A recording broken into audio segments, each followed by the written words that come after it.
My name is Megan McDrew, and I am the Executive Director of the Transformative Justice Center, and I'm also the founder. Beautiful. We actually said this in prison last week, and I learned it in yoga, which is change the way you see things, and the things you see change.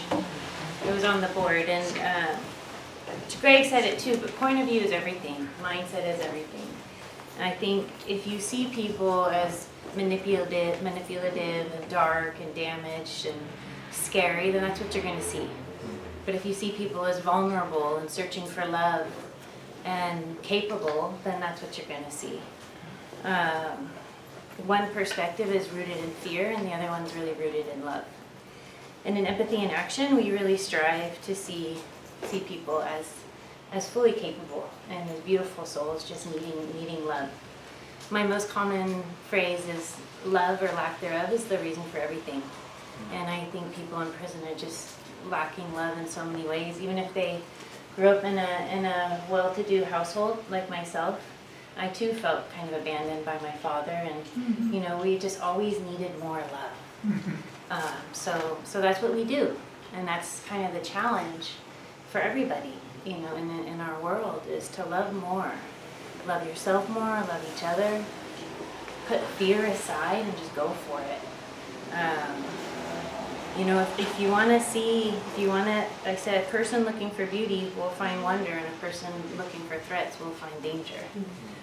The quality of your life depends on the attention you project out into the world.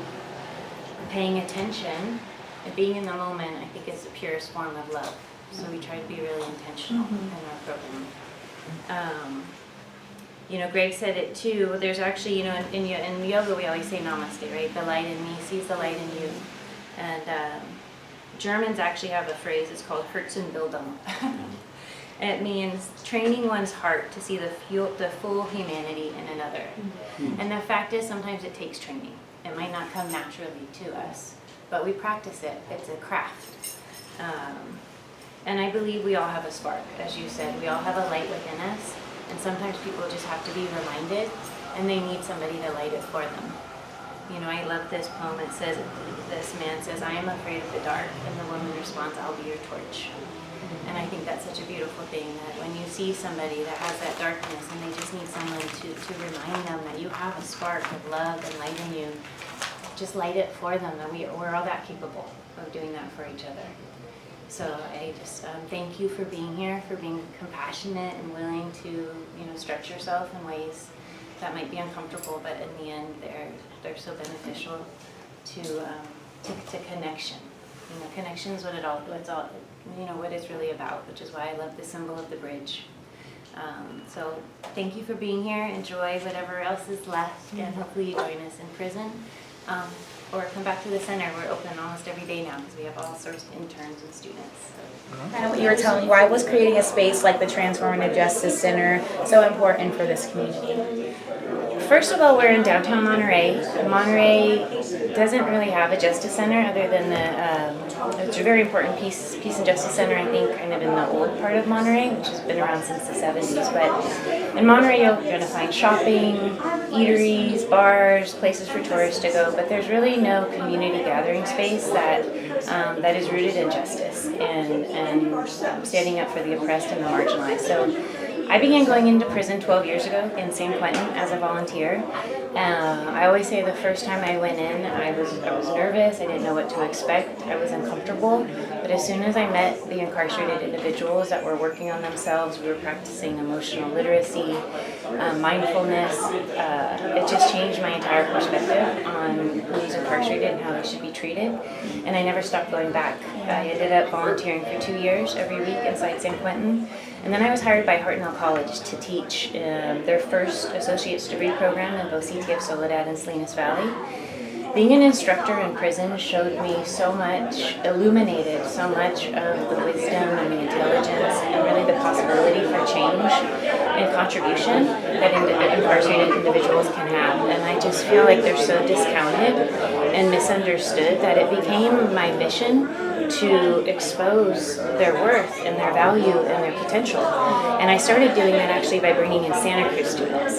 So at first, the first year or two was just UC Santa Cruz students, a group of 10 or 15, and it became so popular that I started to invite the public. So now over the last 3 years, I've gone from about 15 individuals every 8 weeks we go into prison to now I think I'm at 46. And it becomes a really life-changing, meaningful, impactful experience for the volunteers and the incarcerated.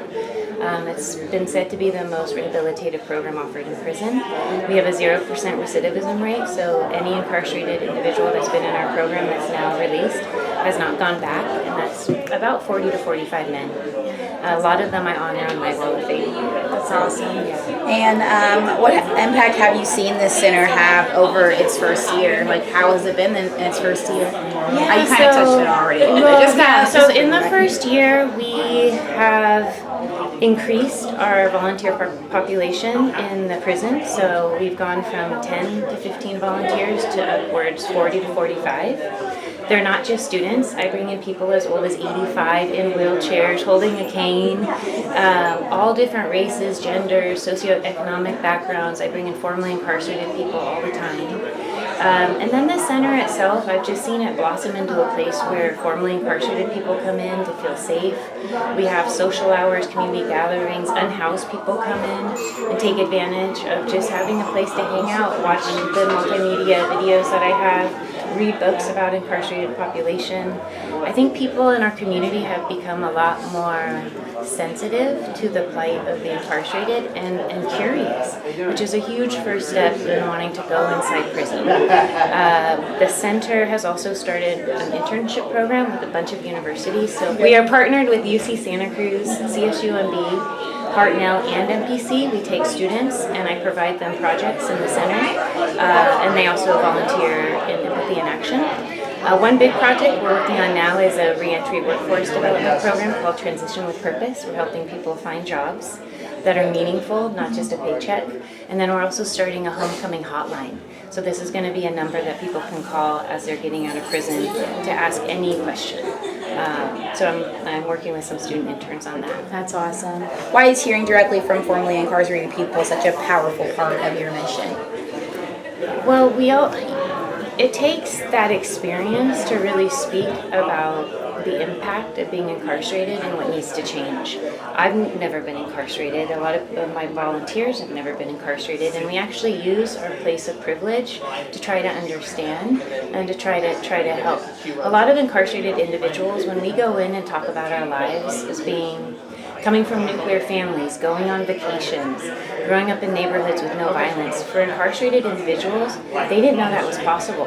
So as much as we talk about pain and trauma and adverse conditions in life within the program, we also talk about all the love and the possibilities that some of us have had that really open the door to incarcerated people being able to have dreams and visions of what could be possible for them. But yeah, it's completely vital for formerly incarcerated people to share their stories and to come into a center like this. Some people have never met a prisoner in their life, and once you meet them, it just wow, they're human, they're normal, there's nothing really scary about them. Mm-hmm. I would fear that fear more than anything. They say there's 4 things. Brian Stevenson is a famous activist lawyer. He says there's 4 things necessary to confront injustice in our world. The first thing is to get proximate, to get close to the cause that you care about. So that's what we do in Empathy in Action. We go in and we get close to the incarcerated. We hear their stories and we listen with an open heart and we try to see them more than they've ever been seen. The second thing is to change the narrative. So challenge the stigmas, challenge the misconceptions, challenge the stereotypes and the judgments. The third thing is to stay hopeful, because in those environments, those institutions are really dark and challenging. They have a huge amount of obstacles to overcome, but to stay hopeful is really important. And the fourth thing is to get uncomfortable.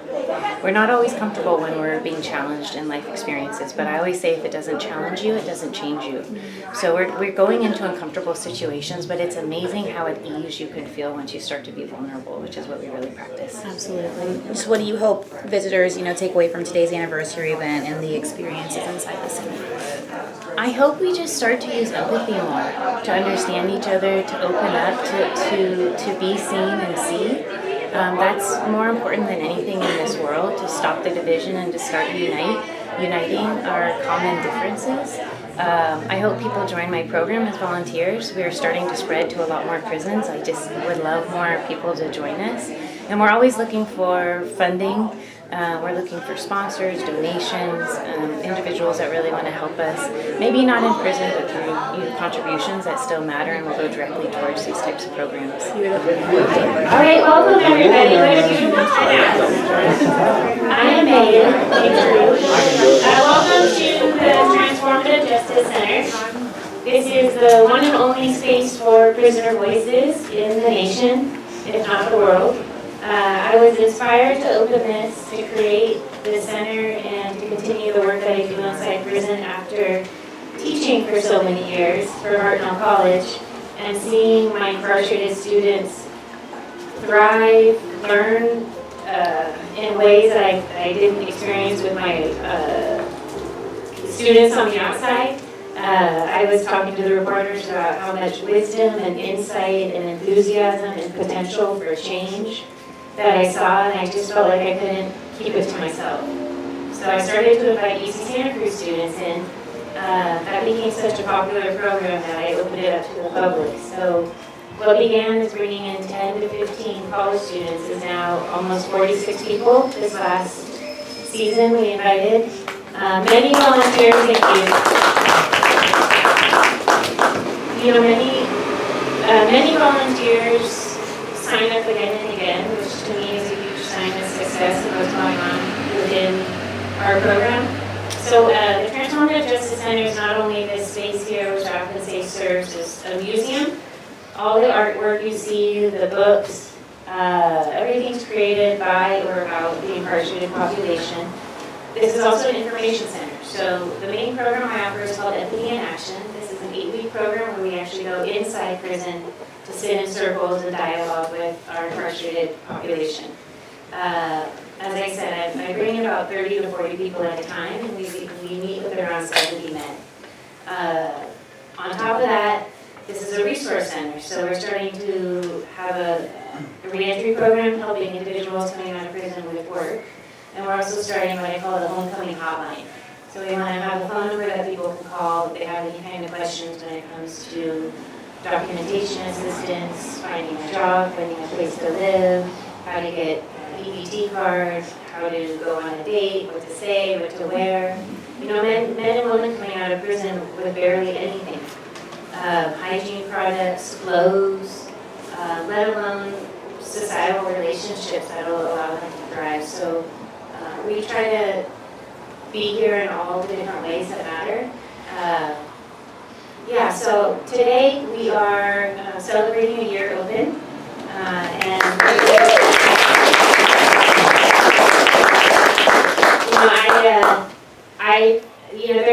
I have on my notes here, I said just as there's museums around the world that honor soldiers, Native Americans, slaves, regardless of these former populations as being seen as heroic, I don't think anyone is guileless or guiltless.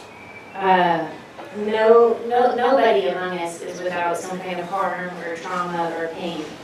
We're all born innocent, and at some point, what I call the taking began.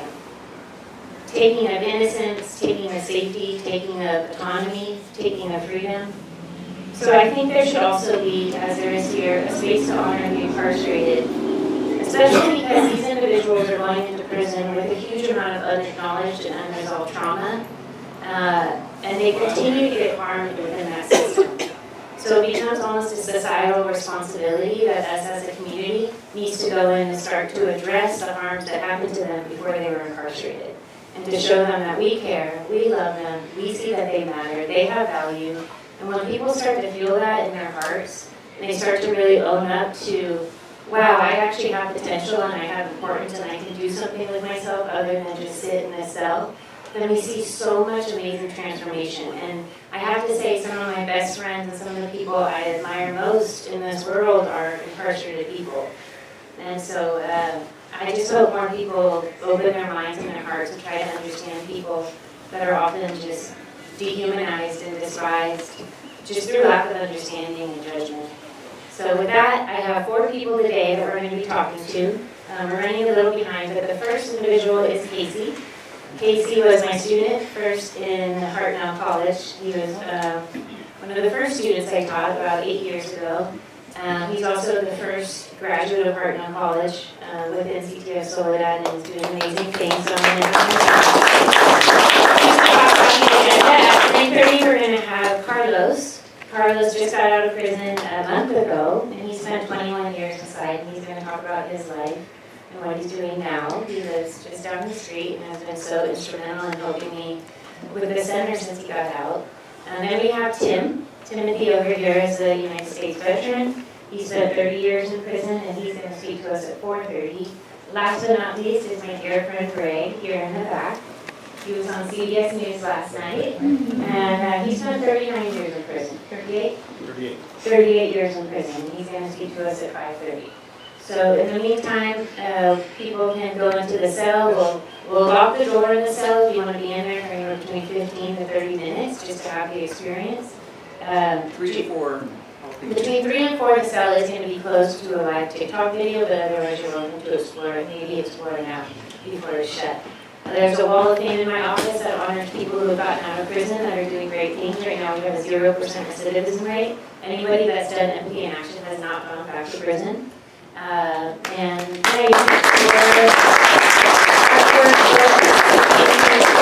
program, and feel free to ask me any and all questions. So thank you for coming. I didn't do this without your support. It's so meaningful.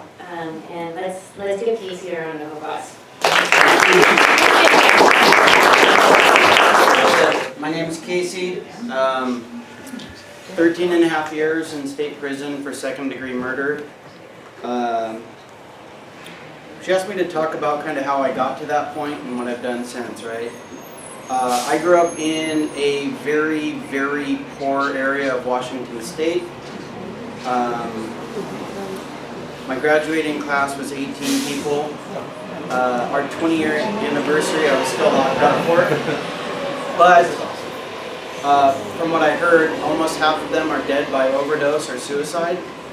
Most of the people that I grew up with have been some form of alcoholic, addict. The amount of trauma that's associated with that level of poverty leads most people into addiction, which leads most people into prison. There's a bunch of statistics that get tossed around all the time. Up to 80% of people incarcerated for violent crimes are under the influence during the commission of their crime. I don't like it when people say that though, because I feel like it takes away from your choice. Oh, he was high. Oh, he was drunk. He made the choice to do the drug or drink. But I think that that's part of the recipe of how a person gets to the point of where taking a life seems like an option, right? It's the same amount of desperation that leads someone to do a drug they know might be the one that is the one they overdose on. It's the same amount of desperation that allows you to steal from friends and family, to let down all the people who are behind you and believe in you. Yeah, so second-degree murder, 13 and a half years in the state prison. It started off very rocky. Within, I think, 4 or 5 days of being arrested, I was in solitary confinement for a fight. I got let out, got into another fight, was in solitary confinement for another 9 months. And while I was in there, I had the fortune of having this guy in the cell next to me who had been down for over 30 years. He was back in the county jail facing a new charge. And his words were, "What the hell are you doing?" He talked me into, really pausing, pondering, thinking about what led me to that point. And even more so, somebody that was in that cell before me had written on the underside of the top bunk, "Was it worth it?" I had to look at that every day for 9 months and realize it wasn't. Through lots of self-reflection in that time, finally having space to process things, finally getting sober enough for thoughts to come into my head. I wound up reaching out to my public defender and pleading guilty. I didn't want to fight it anymore. I wanted to be able to just move on to the next step of my life. Started off level 4 prison, scared of everything, never been arrested before, didn't know anything about what it meant to be a prisoner, except what I saw on TV and in movies. It's a little bit different, yeah. It's a little bit different. But that presents a problem, right? If you don't know that this is anything different other than what you've been taught, you approach it with that mindset, and I think that causes a lot of problems. That's one of the things that I really like about spaces like this and what Megan's doing, is it teaches people what prison's really like. I feel like if I would have known that I didn't have to fight everybody that looked at me sideways, I probably wouldn't have fought everybody that looked at me sideways. I did it out of ignorance and fear.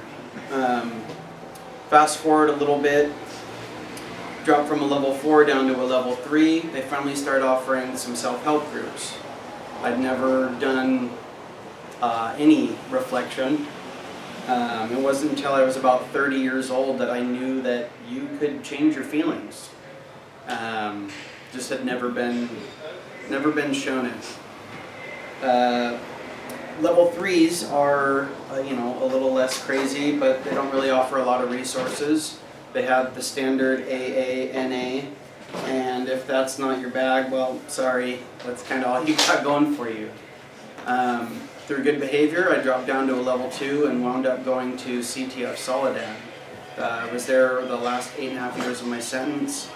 There I earned 5 vocational trades. I earned my associate's degree in sociology, the first person in the state to graduate from the Rising Scholars Program.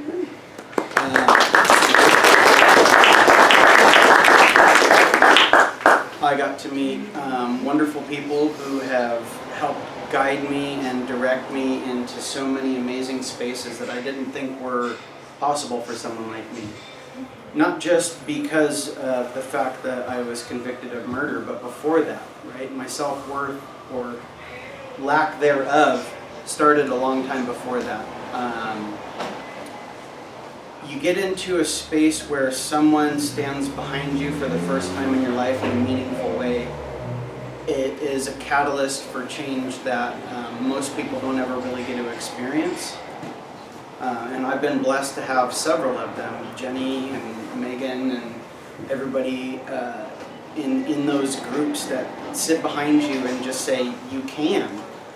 Shit, I never heard that before, right? Through the groups that they offer in there and the camaraderie of the guys inside, the lessons that they walked me through, I was able to go to the parole board the second time and be found suitable. I've now been out for almost 2.5 years. I've discharged parole.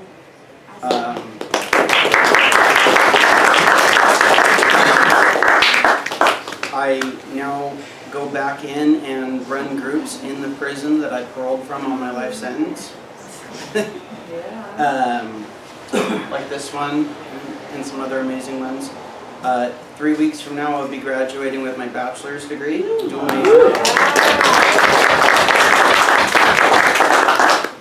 And was offered a full ride scholarship for my master's.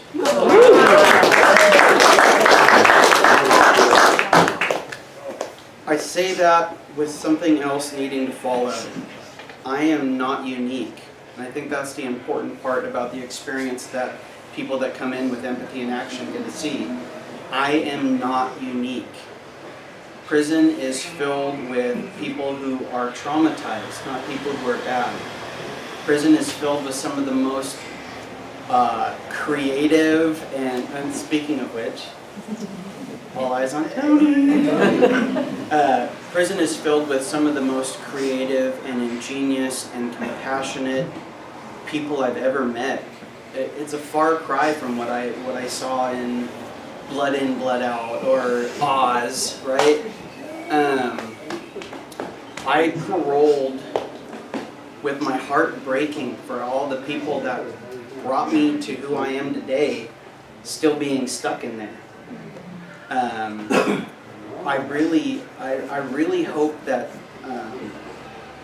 anybody that's interested really takes the time, takes Megan up on the offer to go in and meet people. It can be scary because it's a new experience. We don't know. There's convicted this and convicted that, but the reality of the situation is that they're so grateful for someone outside of the system to speak to learn from, to share with, that it's a highlight in our lives in Blue, but it's also what I've witnessed going back in, now that I've paroled, is that it's just as fulfilling being a free person going in and getting to meet all these people. I love it, and I really hope anybody that is comfortable doing it accepts that challenge. It's an incredible experience.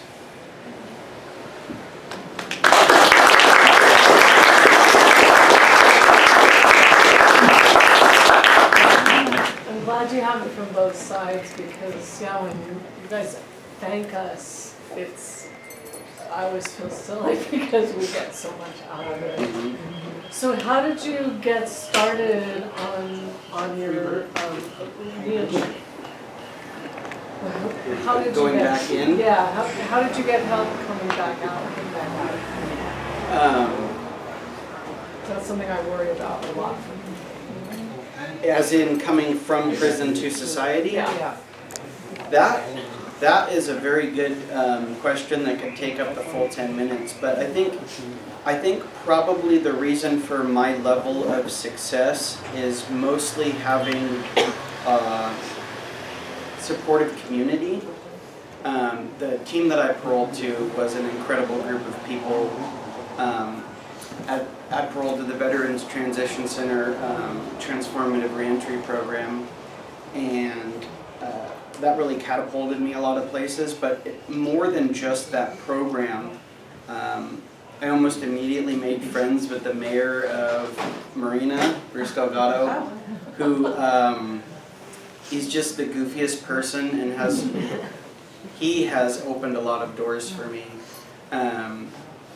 I would spend the next 20 minutes naming people, but it really boils down to,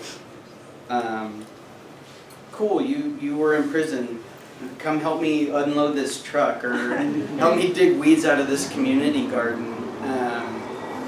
There's so much fear associated with getting released and all the judgment that's going to come with it, that I really think people will ostracize themselves off the bat just because I don't want to expose myself to that fear, and I don't want to create fear in the people that I'm introducing myself to. But having, welcoming hands and in the community was definitely probably the biggest part for me. You had a good resource. I had a great resource, and that's something I would like to continue to be for the next round of things. What are you studying for your master's degree? I'm going to go for my MBA in leadership. Would you say that there is a lot of support, like for people getting out before they actually parole?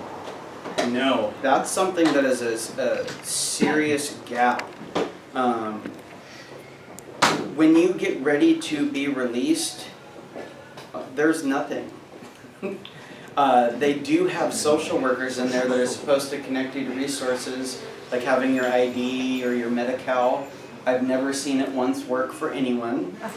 I don't know anybody that's paroled with all the things that they're supposed to have. But more importantly is having an idea of what it's going to be like before you get there, having kind of pre-built relationships that you know. The discontinuity, I think, is a large part of why people reoffend. Your entire support network that you have depended on, for my case, 13 and a half years, 38 years, all the people that we know, I'm having that feeling like something's going on, I'm overwhelmed, I know who I can talk to. That's all gone. And now here's all these overwhelming experiences and a whole new group of faces that you don't know who's the person to talk to about what. So I think that's a very well-intended question.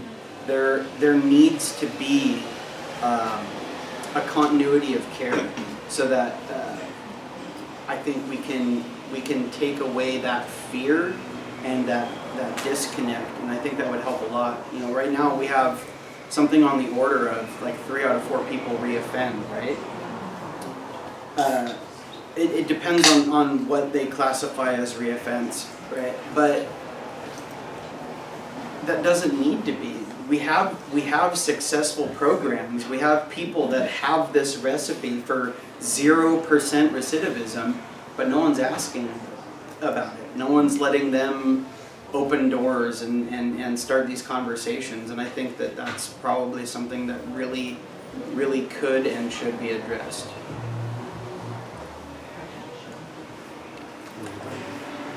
Do you have any contact with your family or friends in Washington State, or is that all behind you? Yeah, so that's a good question, and maybe one I'll take a couple minutes to answer.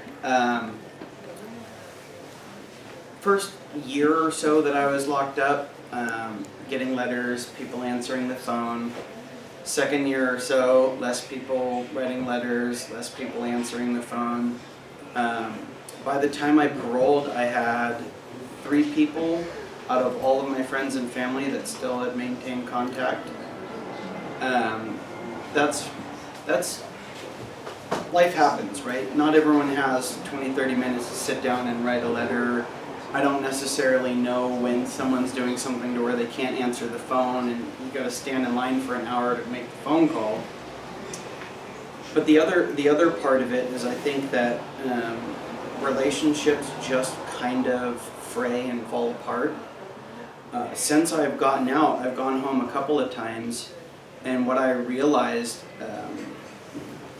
it's not home anymore, right? But more so, seeing the level of depression in that community now shows me, one, how far I've come, how different I am now, but the inevitability of me winding up an addict, the inevitability of me winding up being a broken, traumatized person. I went back home this last Thanksgiving and visited my childhood home. I visited all the places that I thought brought me joy as a kid, and I realized that I have so many traumatizing memories associated with all of that it can't ever be home again. And the relationships, you know, I haven't seen this uncle or this aunt in forever. It's going to be great, and well, I've grown a lot over the last 15, 16, 17 years. To the point where it's that connection that I assumed would be there isn't there. And it's sad, but it's also, again, a good thing, right? I have those relationships with other people now. I have a wonderful group of people that support me. What level 4 and level 3 prison are you at? I was at Centinela,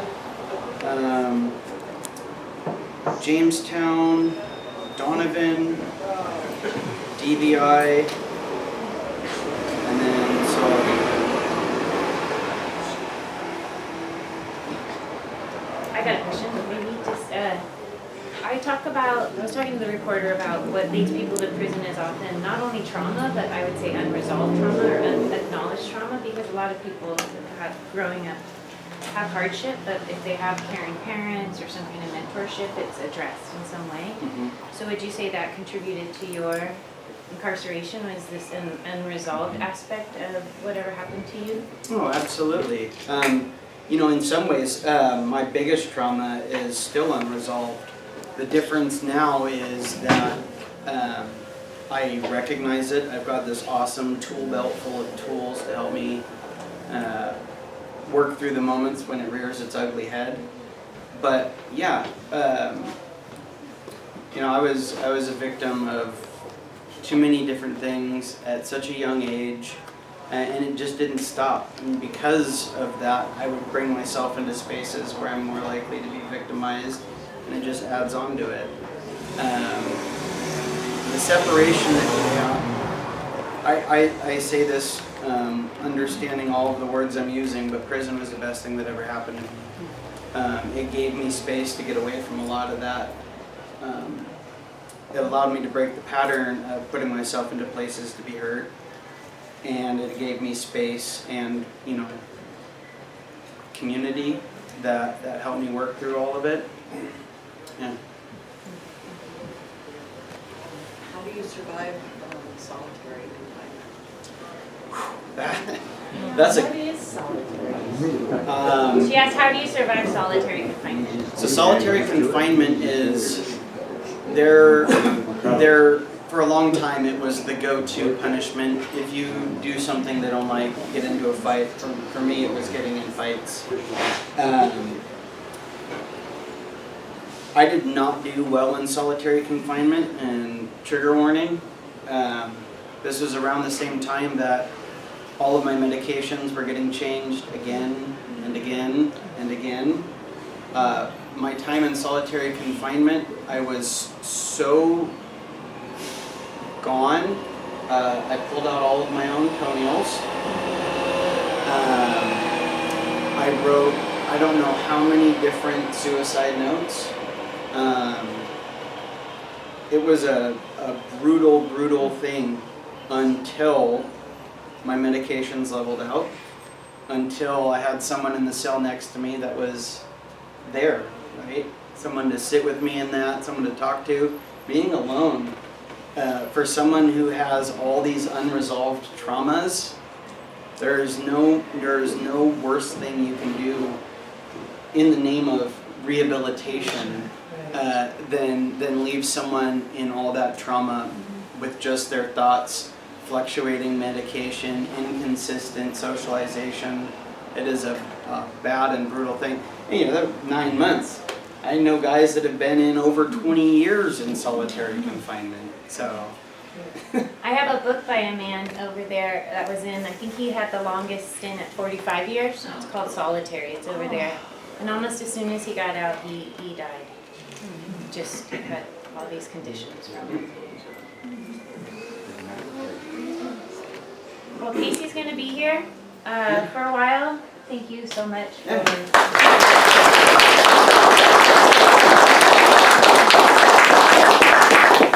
Okay, I want to just again welcome everybody to the Transformative Justice Center. We have been open a year. I actually signed the lease on June 1st, so I've been open almost a year and a half. But it took me about 5 months. This was a totally empty space. It was formerly known as an insurance company, and with the name Megan on top. So I think it was kind of meant to be Megan Thompson or something like that. But yeah, so it took about 6 months, 5 months to have the mural done. The mural exemplifies our logo, which is the whole mission of the center is to build these bridges between the incarcerated and the public. The Transformative Justice Center itself, I call it a soft entry into the world of incarceration. So people come in, ideally get curious, see incarcerated art, crafts, pictures. I have video testimonials of people talking about the program, their life before, during, and after incarceration. All these essays here are thematic topics that I've collected over the years as a Hartnell College professor inside prison. So we have topics, autobiographies, prisons as zones of exploitation, trauma in prison, rehabilitation, so on and so forth. And then I have books. Every book in the library is either written by an incarcerated person or about the criminal punishment system. If you were to go in my office, we have a wall of fame. This honors people who have been in the program and are now out doing amazing things. So far we have a 0% recidivism rate. So I don't know one man that's been in empathy in action that's gone back in. And I really attribute that to the community support that they get from individuals coming in. They don't want to disappoint the 30 or 40 volunteers that have supported them, that they've grown to become friends with. So I think that I really do think that contributes a lot to people just wanting to stay out and do great things. Plus we provide the support they need, especially just through mentorship and friendship. So I just want to thank you for coming. We're going to cut the cake, but I also want to introduce Siobhan. She's taken the lead as kind of my fundraising expert. So she's just going to talk a little bit about how you could support the program in the center. if you want to do something other than volunteer or visit. In addition to In volunteer. addition to, yes. Thank you, Megan. I don't think there's anything that I could say that would be any more inspiring than what we have heard and what you're going to hear today. I think you would all agree with that. And communities come together when they want to support something that really makes a tremendous difference in people's lives. And as a volunteer going into the prisons, I had no idea what I was walking into. I really was anxious. I was like, I haven't had a traumatic life like these men have had. What's my good? What's my benefit going to be to these folks? The gratitude and the appreciation and the authenticity of these conversations is incredibly powerful and moving. And I've learned a lot about myself, just as much as learned from these men. So what I'm asking you to think about today is, this all is magnificent, but it does cost money. And we want to help Megan. We want to make this a place that is here for the long haul. We want to help her grow eventually to the place where those reentry programs are much more robust. But there's a little bit that everybody can do. And if everybody went on the website and made a contribution, monthly would be even better, because that gives a program like this some sustainability. When she goes to talk to grantors, they want to know, what's the community doing to support you? They want to know that you have a base to start out with. So let's consider ourselves the base, shall we? Right? That would be a yes. This is audience participation right now, okay? You're in it with me. I'm not the only one talking up here. And there's this cool poster that's on the counters here and around, and Megan can email you the flyer as well. There's a QR code. You can go to the QR code and you can go right to the donate page and donate something. Let's face it, giving, philanthropically giving, is about compassion, right? It is about putting your heart forward for the people in the community that need you to step forward for them. It is about doing the things that are right, to see the humanity in other people, to promote healing, and to be a true partner. So I am inviting all of you to join me and others who are making that commitment to make your commitment to this program. One of Megan's other supporters has said that for every 10 people who sign up as monthly donors at $25 a month, which is, you know, a few cups of coffee, maybe a bottle of wine, 2 less loaves of that extra bread. I mean, there's easy ways to do the math on what that $25 is that you can all eke out, right? Yep. That donor has said for every 10 people that sign up at $25 a month, she will donate $500, up to $5,000. I think we ought to really push it and get it up to that $5,000. And this is you, and it's also you maybe asking the people in your life who don't have it in them to maybe go to prison, but really want to really believe in what you do, and you get to say to them, do it with me, join me. Let's each get like 4 or 5 people to join us, and then that $5,000 will become a reality, and that will really make this organization on its way to its next greatest level. So thank you for all your support and for your volunteerism. And now I'm going to turn it over to Megan, who's going to cut the cake. I have a basket over there if anyone wants to donate checks or whatever else. I actually just got a check in the mail today from an incarcerated man that donated $500 that's in our program. And to make $500 in prison takes around 3 years. So if he can do it, so can you. Anyways, I'm going to cut the cake. Thank you so much for coming. I'm just going to ceremonially cut it. And then I'm going to get out of the way. Yay! Thank you for being here. I'm going to call Carlos here. So welcome Carlos Campas. He spent 21 years in incarceration. He paroled to Monterey and has been out a short 1 month today, actually. 1 month today. So sorry about that. I was in my first live TikTok video. So. How's it going in there? It was great. It was great. Yeah, absolutely. Awesome. I didn't know what I was doing, but it was great. So my name is Carlos Campas, and like Megan shared, I spent 21 years incarcerated. for participating in the murder of Jeremy Milliken when I was 21 years old. But first, before I start, I want to say that I want to give glory and honor to my Lord and Savior Jesus Christ, because I believe that without Him I wouldn't be where I'm at today, and I believe that He paved the path that I'm on today from the beginning. And so when I say I participated in the murder of Jeremy Milliken, I was in a gang, and you guys might be asking yourself, why did I become a gang member? So the work that I've done, I had to go all the way back to my childhood to figure out how I became capable of committing murder. And what I found out is that the first traumatic experience that I had was at the age of 5. And it came at the hands of the person that I loved the most in this world, my mother. My mom was a single mother. As far as I remember, she's been a drug addict. And that's how I was raised. My first experience at 5 was, I remember our house being raided by the police. And I was scared. I ran to my mom for protection. But do you think she protected me? Do you think she grabbed me in her arms and told me it was going to be okay? No, she pushed me out of the way so she could flush her drugs down the toilet. And so that paved the path that I eventually became to become a gang member. Because from that point on, all I was looking for was love and acceptance. And unfortunately, at the age of 13, I found it. And I found it in the negative peers. I found it in the gang lifestyle.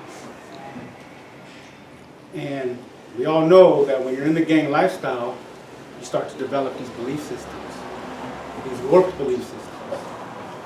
And that's what I did. I was willing to do whatever it took to maintain the love and acceptance that I had among that gang. So I started committing crimes. I started to steal from people. I started to beat people up. You know, and I started to ask, what else you guys need me to do? And I was willing to do it.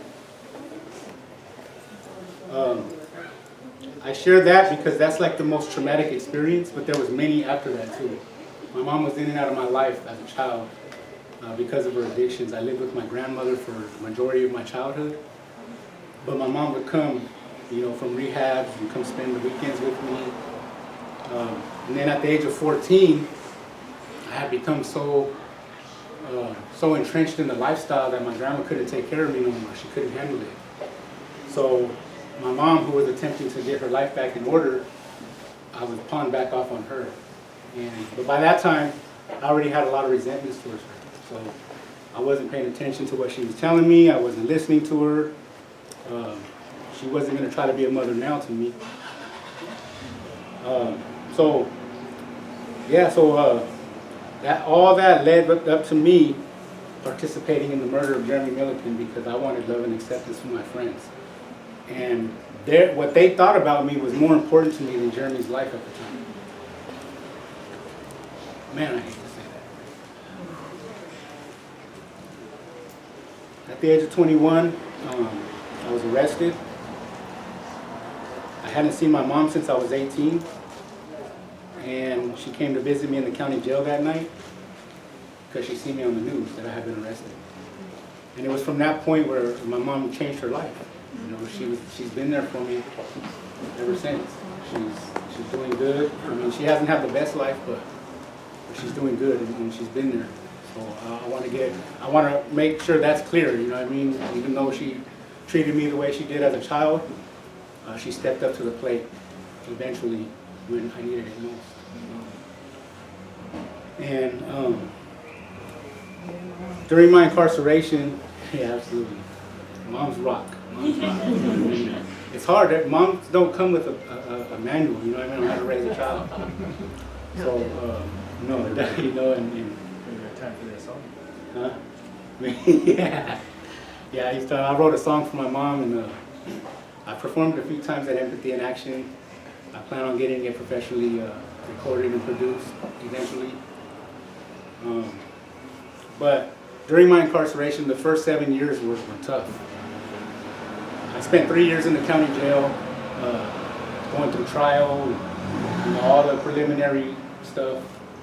But in 2007, I was convicted of first-degree murder and sentenced to 25 years to life. I was 24 years old.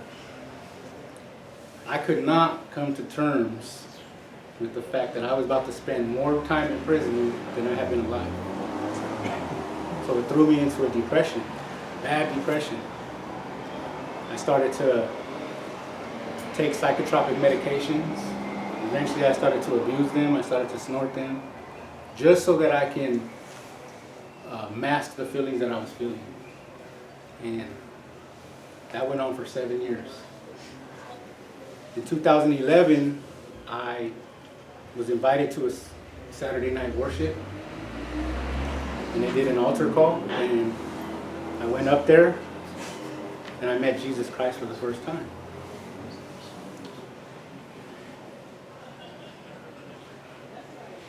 And that's when my transformation began. But it wasn't easy. It wasn't easy by far, because in order to get to where I'm at today, I had to bring up all of those feelings and emotions again that I went through as a child, because I had a wounded child inside of me that needed to be healed. And I didn't want to do it. Many times I fought it, many times. But I had to do it. And it was having people, we need people, you know what I mean? We need trustworthy people that really care, so that we can process the things that we need to process. And fortunately, I had some people. I started to do self-help groups. Eventually, I started to facilitate them. But the change really happened when I got to CTF, because like Casey shared, on level 4s and level 3s, they don't have too many self-help programs. When I got to a level 2, that's when I started to see that there were really people who cared. People like Pastor G, to me, very detrimental to my change. I told my story in Toomey. I never knew my father. Pastor G came and put his arm around me and said, well, God put me in your life to be that father. And he's been that. He's teaching me how to do woodwork. He bought me my own apron. People like Megan, Megan in Empathy in Action. A wonderful program. Prison has a negative stigma. Inmates are bad. They're not redeemable. And that's farthest from the truth, because there's many, many men in there just like myself who are doing the work. And it's because of people like you guys, you volunteers that come in and show that you care. So like I shared, I've done many self-help programs, and all of them mostly are just brothers in blue having group together. Empathy in Action was the first program where I got to have group with people from the outside. And when I told my story and didn't get any judgment, that was amazing. Because people seen past what I did and seen who I am today, my authentic self. And that's what it's all about, is finding your authentic self. Because like Megan shared, we weren't born criminals. We weren't born gang members. Somewhere down the road, we went on that path. And I went on that path because I wasn't satisfied with my authentic self. I didn't think that people would like my authentic self. But today I understand that it doesn't matter if people don't like me. I'm not everybody's cup of tea. And that's fine. And that's fine, that's fine. But I am a lot of people's cup of tea.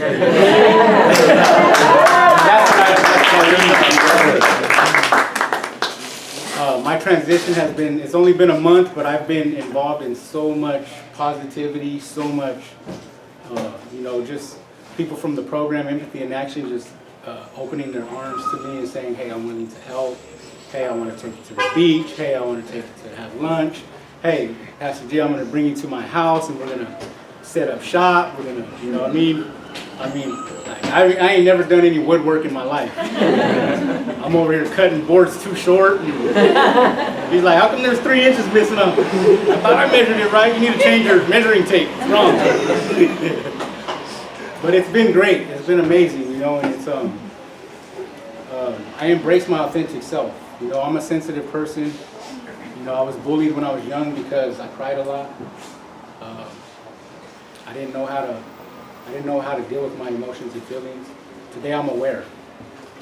I was sharing with Juju that the other day I was in Whole Foods, and it was very overwhelming because there was a lot of people in there. And I was just trying to get down the aisle, and there was no way for me to get down the aisle. I'm saying, excuse me, nobody's moving. So go down the other aisle, same thing. Yeah. Got bumped into with the shopping cart. I'm like, oh, excuse me, like I did something wrong. And so I had to leave. I had to get out of there without buying anything because it started to get a little overwhelming. But with good people like, you know, people that have been helping me out, I've been able to like get over it, and I've been having an amazing time, you know, going to the beach and seeing the sea otters, just being able to come to the Justice Center and volunteer and just meet some of the volunteers that come in here and open it up. I met some people from the community, you know, that just come in and, hey, what is this? And I get to explain. You know, I get to say, hey, this is the Transformative Justice Center, and this is what is done here. And I get to explain it from both aspects. I was part of the Empathy and Action program on the inside as a facilitator for over a year, you know, so I get to explain it from that point, and then I get to explain it from now, from this point, from being on the other side. I was sharing with Pastor G the other day, so from my cell in the prison, I can look out and see this big old mountain. And people will say, hey, the ocean's right on the other side of that mountain, right? And so he's bringing me home, and I see that mountain. And I'm like, hey, isn't the prison on the other side of that mountain? And he's like, yep. And I couldn't believe that I was looking at that mountain from the other side. And so it's just amazing. You know, I'm truly blessed. I'm looking forward to just doing more for the community. You know, I can't never change what I've done. I never excuse the choices that I made. But that's not who I am today. You know, and I can't live in that shame anymore. I have to move forward with my life. But what I can do is be the best version of myself that I can be, and do what I can for the community. You know, I'm hoping to go back in with Empathy and Action for the winter. Hopefully. Yeah, that's clear you. Yeah, so I think that's it. You know, I'm open for questions. I'm also an open book. Transparency is everything to me. You know. So. Thank you, Carlos. Have you like touched the ocean with like your toes yet? No, I haven't. You should. Tell about your big catch. Oh yeah. So I did go fishing from the boardwalk. Oh, no. Yeah. My first fishing experience, and like I was so happy. The pole started moving, and I'm like, doesn't that mean a fish? And they're like, yeah, go get it. So I'm like, oh man, this is a big one. I can feel it. And I'm reeling it in, right? And it's a big old piece of seaweed. And so I tore it apart, and I'm like, hey, take a picture of me. My first catch. And but it was just amazing. You know, it was an amazing experience. And we were using hot dogs for bait. So yeah, but I haven't took my shoes off and actually went into the beach. I'm kind of scared. I'm a little bit scared of that big old body of water. That's healthy. But I love to look at it. I love to look over the horizon and just see. So how did you find forgiveness for your mom? What was your process? So I read a book called Houses of Healing, and it's by Robin Sargent. And in that book, there's a chapter called Forgiving on Neutral Territory. And so when I read that chapter, I like had to see, I had to go back into my mom's life, you know what I mean? Like, and ask her, like, how was her childhood? And what she told me was that there was no love in the household from my grandma and grandpa for her either. They took care of her, but there was no emotional support, you know, and I believe that's detrimental. So I had to see past what she did to me and see the wounded child in her.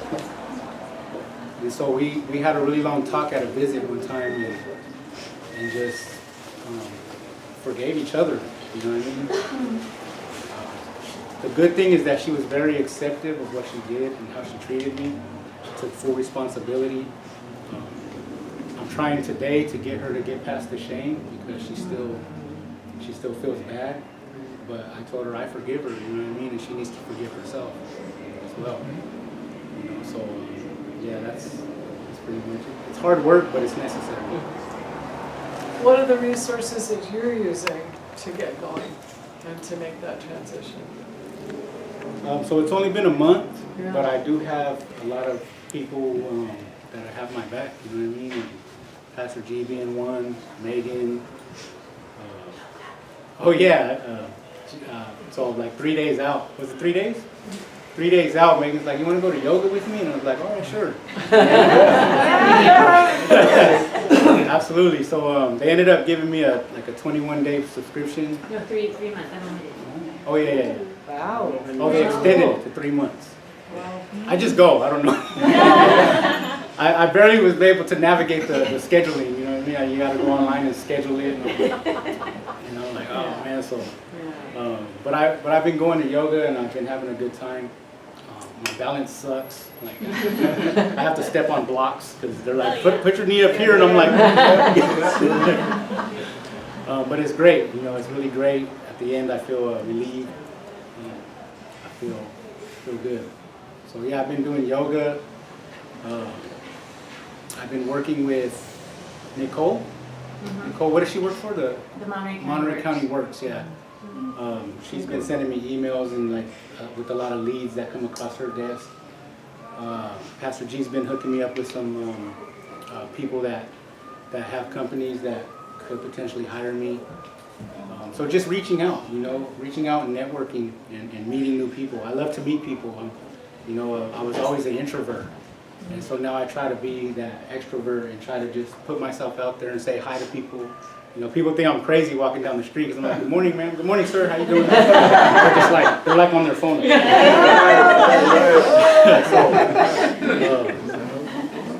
But that's who I am, and whether they like it or not, I'm going to be me. So yeah, that's what I've been doing. I'm just kind of taking it slow. I don't want to overwhelm myself. So I know that things will happen when they're supposed to. I've kind of just been enjoying the freedom. Still getting the bus routes down, and I still get car sick. Like I'll be on the bus and I'm like, oh my gosh.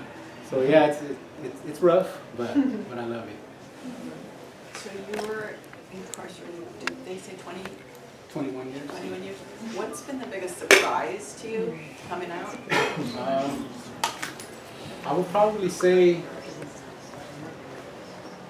the social media, the technology, for sure. I get into people's cars and they got this big old screen in the front and it's like, turn left in 100 feet. And I'm like, and so I was like, what is that? And they're like, oh, that's Google Maps. And I'm like, can you show me how to use it, please? And it's like, now I can't get lost. So yeah, the tech, I think I sent Megan, or was it you, Pastor? Yeah, I sent you like 6 emails at the same thing because I didn't know if I don't know if you're getting any of this. I'm like, are you getting this? And he's like, yes, I got all 6 of them. Absolutely. So yeah, and then everything, you gotta have a login and a password, and I got 15 passwords, and I'm like, man, how am I ever gonna remember these? So it's like every time I try to log into something, it's like, yeah, put your username and your password, and I'm like, oh gosh, what's my password? No, wrong password. Oh, do I gotta put a capital? And I'm like, Yeah. so I end up just giving up on the club. Join the club, exactly. Make a new one. Yeah. Yes. What kind of goals and career are you working towards in this kind of next step of your future? Absolutely. So this one is a big one for me because when I started making my bad choices, I was really young. Right. And so to me, the youth is really close to my heart. You know, I mean, there's a lot of youth that need people like me and people like Tony. You know, we were part of the We Care program inside the prison. It's a youth deterrent program.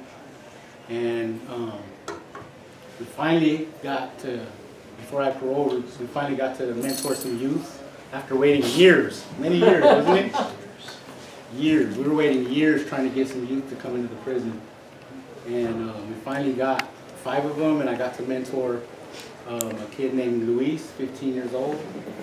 And it was amazing because I felt like I was able to talk to my 15-year-old self. You know what I mean? And I taught him some breathing exercises, you know, and what he said to me just like, boom, because he was like, his deal was frustration. He was frustrated because of issues with his mom and his dad separating. And so I taught him these breathing exercises, and he said, I didn't know it was this easy for me to calm myself down. So I told him to promise me that anytime he's feeling these negative feelings, anytime he's doesn't want to feel those negative feelings, to do these breathing exercises. And so this is, I'm happy to say this, that on Wednesday I'm supposed to have a Zoom meeting with him. Talk to his case manager. Yeah, no. I didn't promise him anything when we were in there, but I had told him that if I get out, I'll make every attempt that I can to see you again. And so we were setting it up for Wednesday during his 5th period break.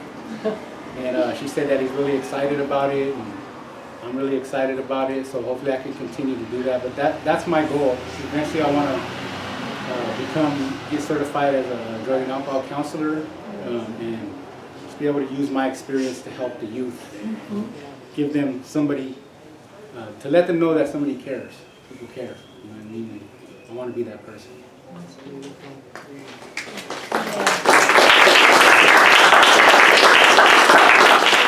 What was it in prison that helped you like stay mentally strong those 21 years? I would say, first and foremost, my Lord and Savior Jesus Christ. Just being able to pray and talk to Him and grow my relationship with Him. Like I look back and I've always wondered, like, how did I ever make it 21 years in prison? And I look back and I see His hand in all of it. You know, there was this is like, I almost died in prison. It's kind of embarrassing, but actually twice. I choked on a green bean one time in the cell, and I couldn't breathe, and I have asthma. If it wasn't for my cellie being in there and hitting me in the chest to get the green bean out, you know, once they close those doors, like when you guys see the cell, once they close those metal doors, there's no, you know, you're supposed to call man down if you have a medical emergency, right? But if you can't breathe, how are you supposed to do that? So that was one time, and then another time was there were 2 guys were fighting on the tier, and I was in the shower, and they were spraying the pepper spray. And again, I have asthma, so when that pepper spray got into the steamy shower and got into my lungs locked up on me, and I was running out, I can't breathe, and the guard in the tower was like, shoot him, shoot him. You know what I mean? They have these block guns that if you don't get down in time, they'll shoot you with it. But by the grace of God, there was another CO that came to me and said, hey, you need to get down here, put this wet towel in your face. And I think he was my guardian angel, because he put that wet towel in my face and my lungs opened up, and the tower didn't shoot me.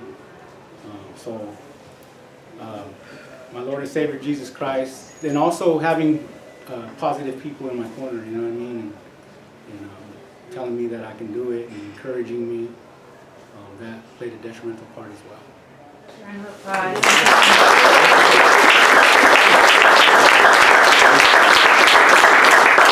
If anyone has questions about the Empathy in Action program, ask me.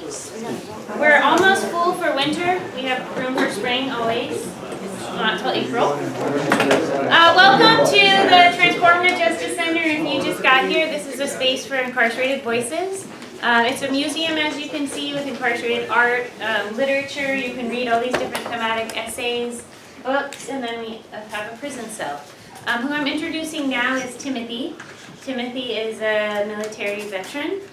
He was incarcerated for 30 years. So we started with Casey at 13 years. We moved into Carlos, who spent 21 years in prison, and now we have Tim talking about his life before incarceration, what his life was like in prison for 3 decades, and then what he's doing now after I'm not kind of used to this in a way.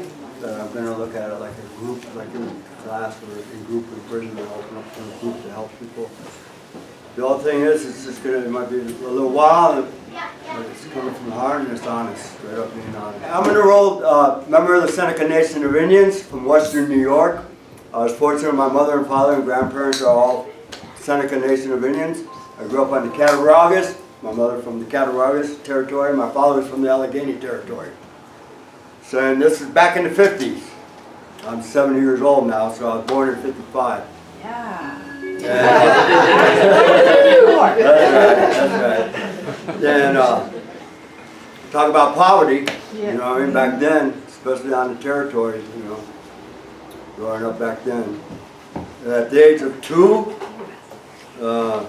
my mother used to take, this is my understanding later on in life, what I understand or heard, is my mother used to walk me up the road.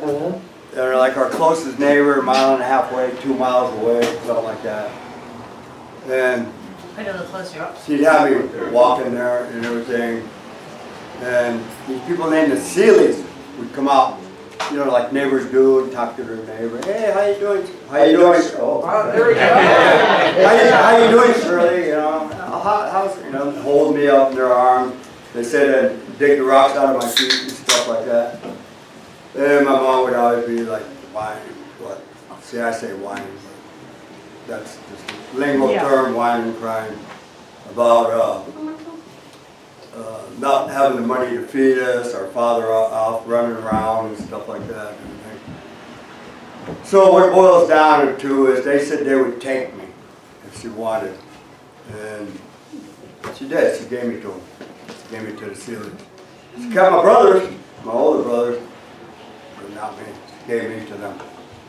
So they took me in, and then I guess when I was like 5, my mother came back and said that she was doing really good, had this man named Louis Bailey, and she was with racing horses, pacers and trotters back there, harness horses and that.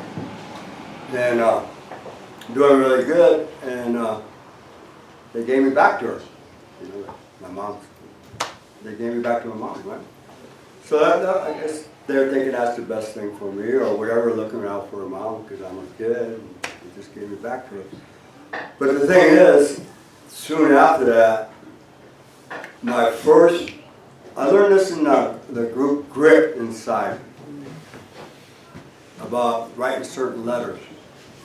And this one was called, To Remember Your First Original Paint. And working with the horses, like I said, I'm only like 5.5 years old, and I remember holding a horse with a lead chain, and my stepfather baited the horse, and the horse jerked his head up, got away, ran away, got away from me.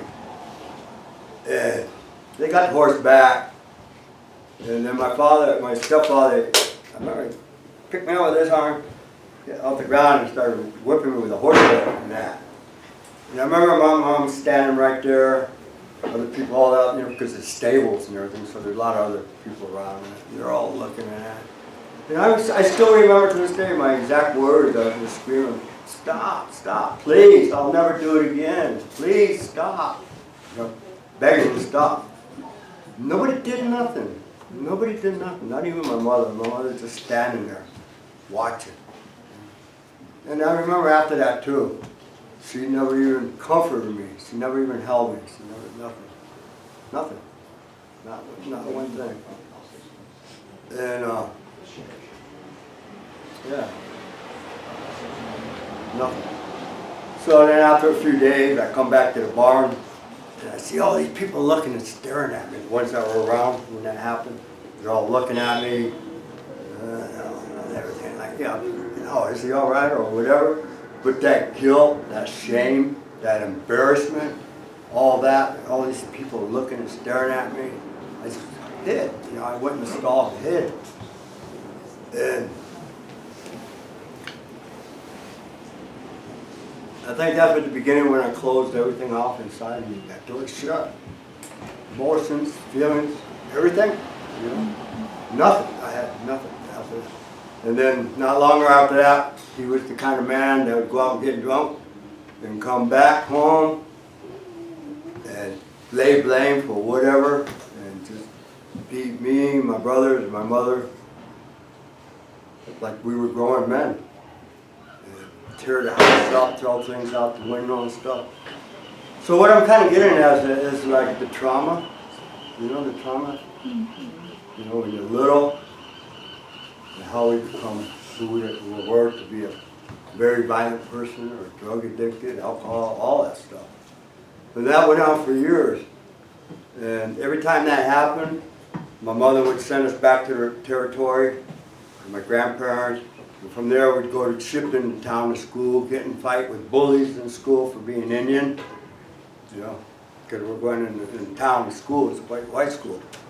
Getting fights with bullies in there. Come back, and the house that we lived in was a one-room shanty. Tar paper on the outside. Had an outhouse way out there, water, well, everything. My grandmother cooked and heated the house on a wood-burning stove. So that's how we lived. Took a bath in a big steel tub and stuff. Yeah. So anyways, then my mother would come back and get us and say, oh, it's not going to happen again. Lewis City's never going to do this again. It's all good, It's not. So we'd go back. Sure enough, he'd do it again, no matter how much longer it took. But he'd do it again. And this went on for years, year after year after year. And the same stuff going on and everything. And it became the norm. It became the norm. And then, anyways, well,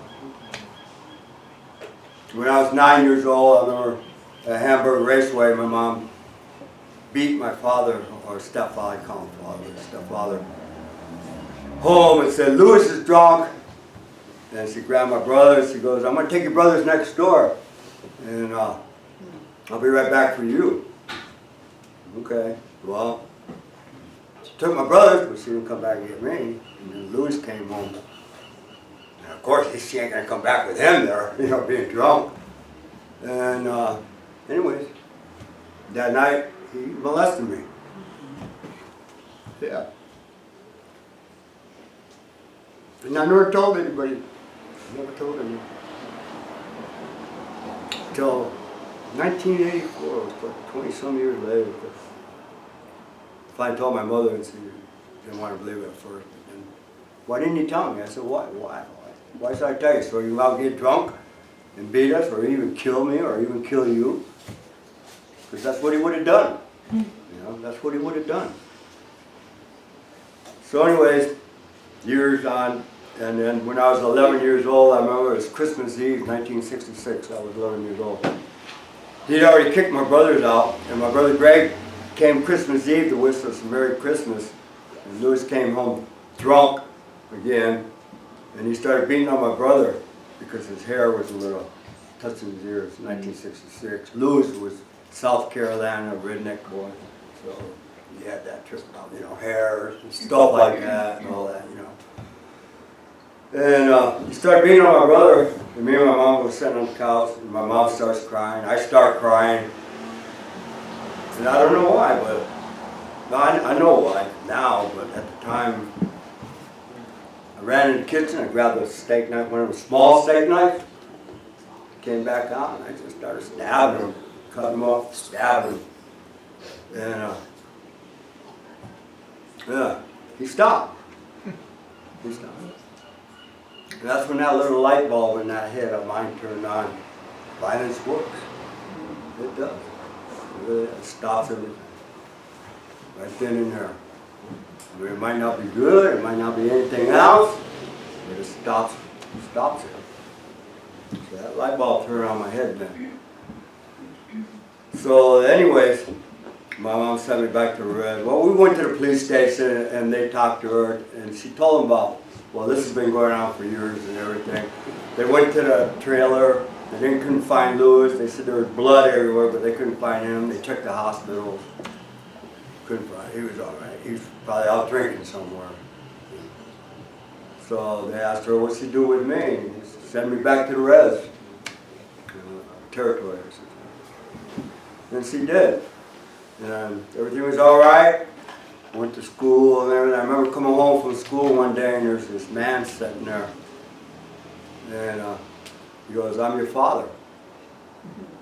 I go, no, you're not. He goes, yeah, I am. I said, no, our mother said our dad, our real dad was dead. He said, no, I asked grandma and grandpa. That's your dad. Yeah. So then he takes me. They give me to him. Then I meet all these aunts and uncles I never knew I had before. Cousins and half brother, half sister, they're kind of way younger than me. So everything's kind of good, but except my dad would take me to the bars with him back in New York back then, you know, 60s for that. And set me at the table, give me a soda and a bag of chips, you know, showing me off. He was proud, hey, this is my son, you know. Except my dad was he was a professional boxer back in the 50s and that. And he was really, really good. Really good. He's pretty well known back there. They used to fly him over to Chicago, Madison Square Garden, and all kinds of stuff. But he was an alcoholic now, and a roofer. And my uncles, they were all boxers too. Professional Golden Glove.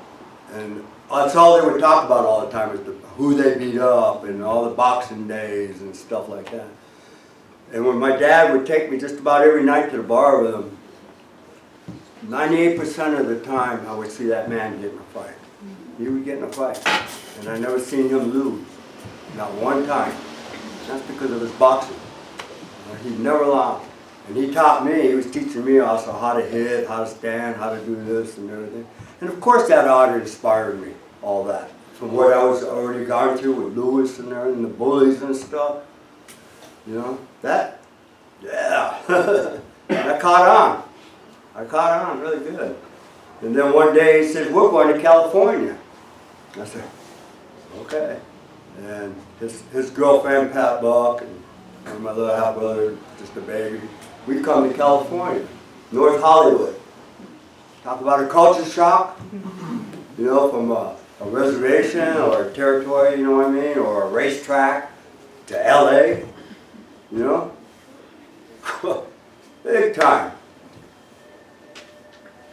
Maybe 3 weeks, maybe a month later, he just doesn't come home one day. He just doesn't come home. And I remember Pat, I still remember her.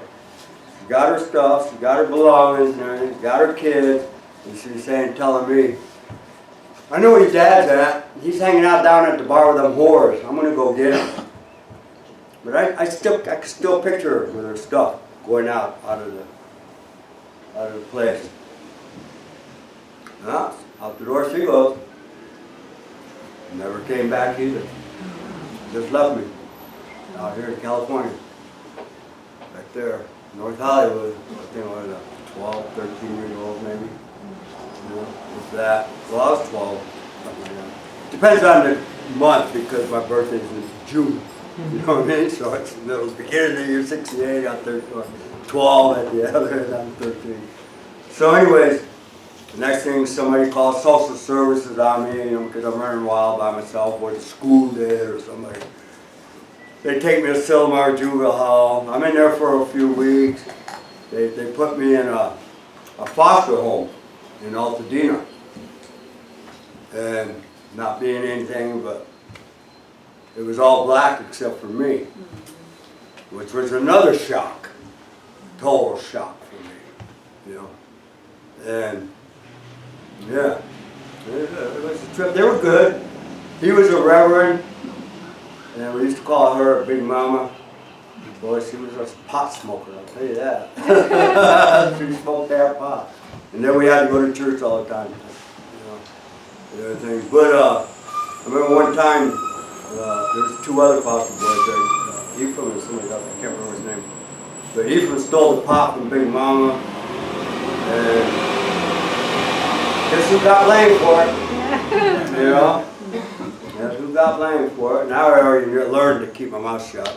So, you know, growing up, you know, things like that, you know, that stays in the house, you know, the beatings and stuff like that from my stepfather and all that.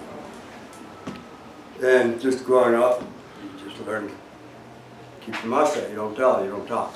You know, that's just part of the rules. You know. And then, anyways, it was all right for a while until I got blamed for that. In the meantime, I had already met these other people I was running with a little bit back then. Some lowriders, some muscle cars, some bikers and stuff and everything. So I had different little people I was running with, different things down there in Pasadena, all many Pasadena and that. And anyways, and, after I got blamed for all that, actually what happened, to tell you the truth, is they had 3 daughters of their own, and they tied me to the bed, beat me with coat hangers. And that's where I left.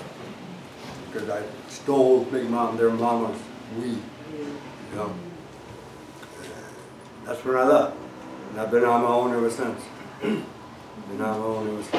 But like so running with those different people, so I had a place to sleep here, place to sleep there, place to sleep here, or girlfriends I had met and stuff. Turn into the negative peers, like the brother said. You know, that need of acceptance, thinking it's a family, you know. It's all false, it really is. But you don't know that at the time. You know, that pat on the back, you know, that here, have a beer, yeah, smiling, laughing and everything. It's not even real. It wasn't even real, you know. So then anyways, I kind of went a little straight for a while. And I told my girlfriend one day, I'm going to go join the military. I'm going to go join the Army. She goes, what? I'm going to go join the Army. I said, you're crazy. I said, no, take me down to the LA Induction Center. I'm going to join. And I did. I did. And I went through a lot of trauma in there, too. I honorably discharged 1974. And went through a lot in the military. A lot of trauma. And then anyways, when I discharged, I was addicted to heroin and alcohol.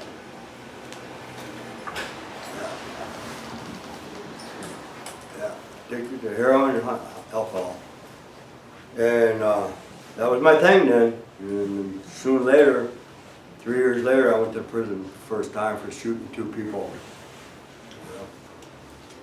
My thinking is the criminal thinking anyway.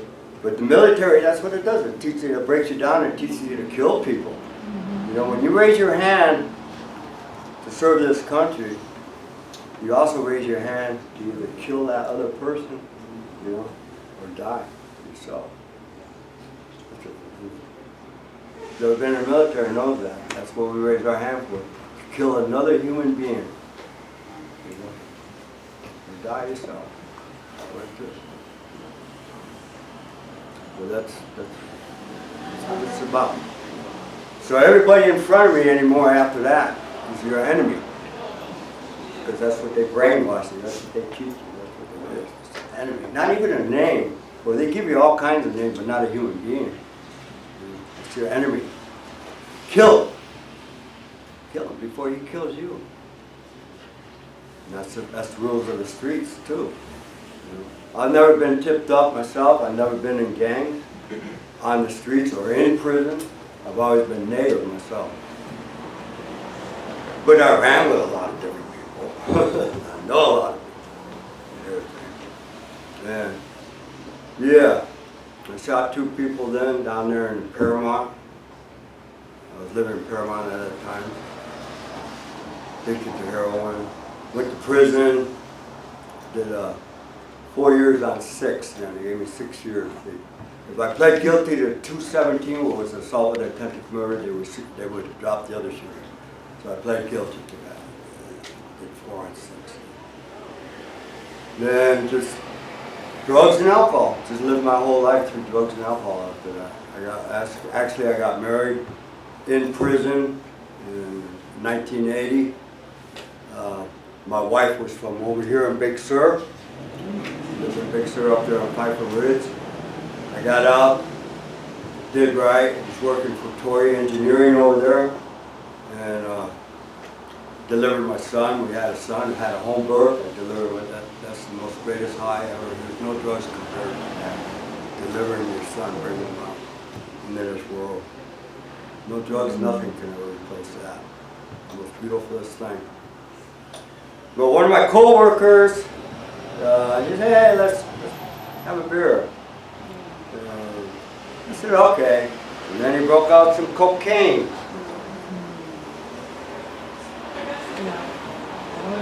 And just like they say, one is too many, 1,000 never enough.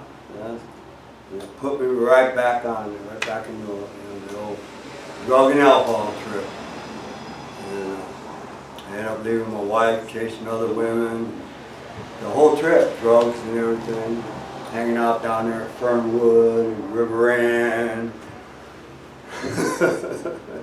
and then she moved down to Santa Barbara, and I moved down to Gorda, which is further south. Down there, hanging out down there. Well, actually, no. Well, I did up in Moscow because Kenny Camello and that was a good friend of mine. Big Sur J company and then just running wild and on everything, the drugs and that. And went back to prison again in '88. Did federal time in the early '90s. And then I picked up this number here, J number, I did 30 years on for attempted murder. I was living down in Oceano, Nopamo, down here in San Luis Obispo. The people I was running with, a lot of bikers, a lot of student people. And one of the things, like I said, you don't tell, you don't rat. And that's what I got attempted murder for, was I stabbed the person that told on a partner of mine. And I was only out a month and a half. I just got out and I took care of business. We call it take care of business. Yeah, right back. Picked up this J number this time. And did 30 years. And in prison, also at the same time, I was up at the Bay for years, up there on Bay V-Yard. Like these people, a lot of these guys here, these guys say level 4s and all that, yeah. Rock and roll. But I grew up with that back when I was a B number and that, like Soledad back then was gladiator school. Central North back then. So you kind of, distinguished because I had already grew up with that. Anyways, throughout prison, I was very addicted to drugs. I stayed on the drugs. As a matter of fact, I picked up a case in the county jail. 12 days after I got found guilty of attempted murder, I picked up a 25 to life for possessing of drugs in the county jail. So I started out actually with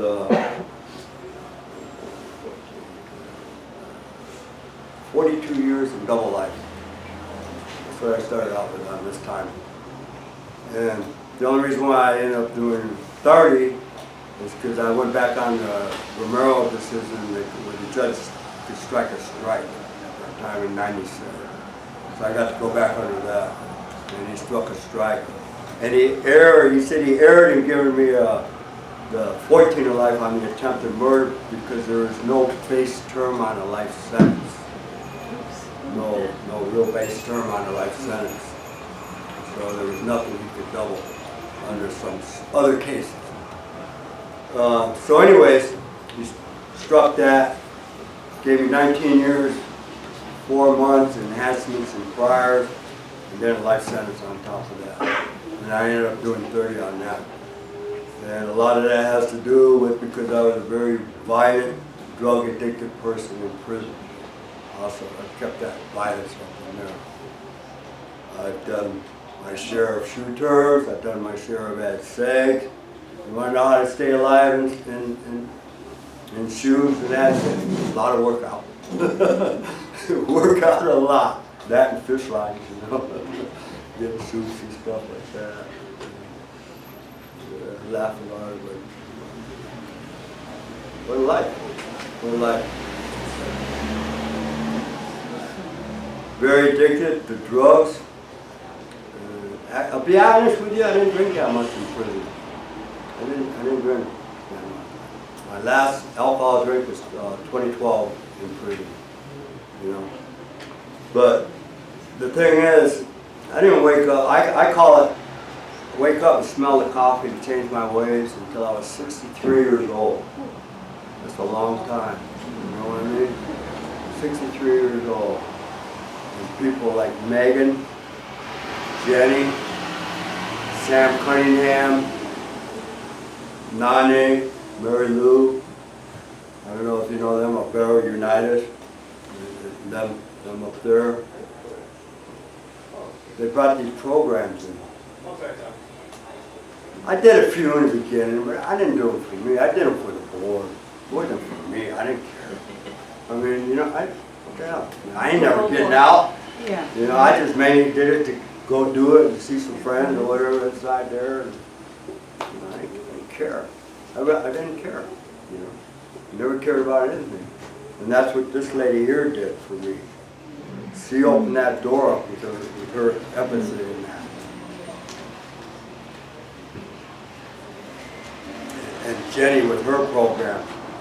There's another way of thinking. It made me realize my ways wasn't working. Look, I've got two older sons. I got one that's 43, I got one that's 32. I mean, we're good now, but I missed out on their whole life.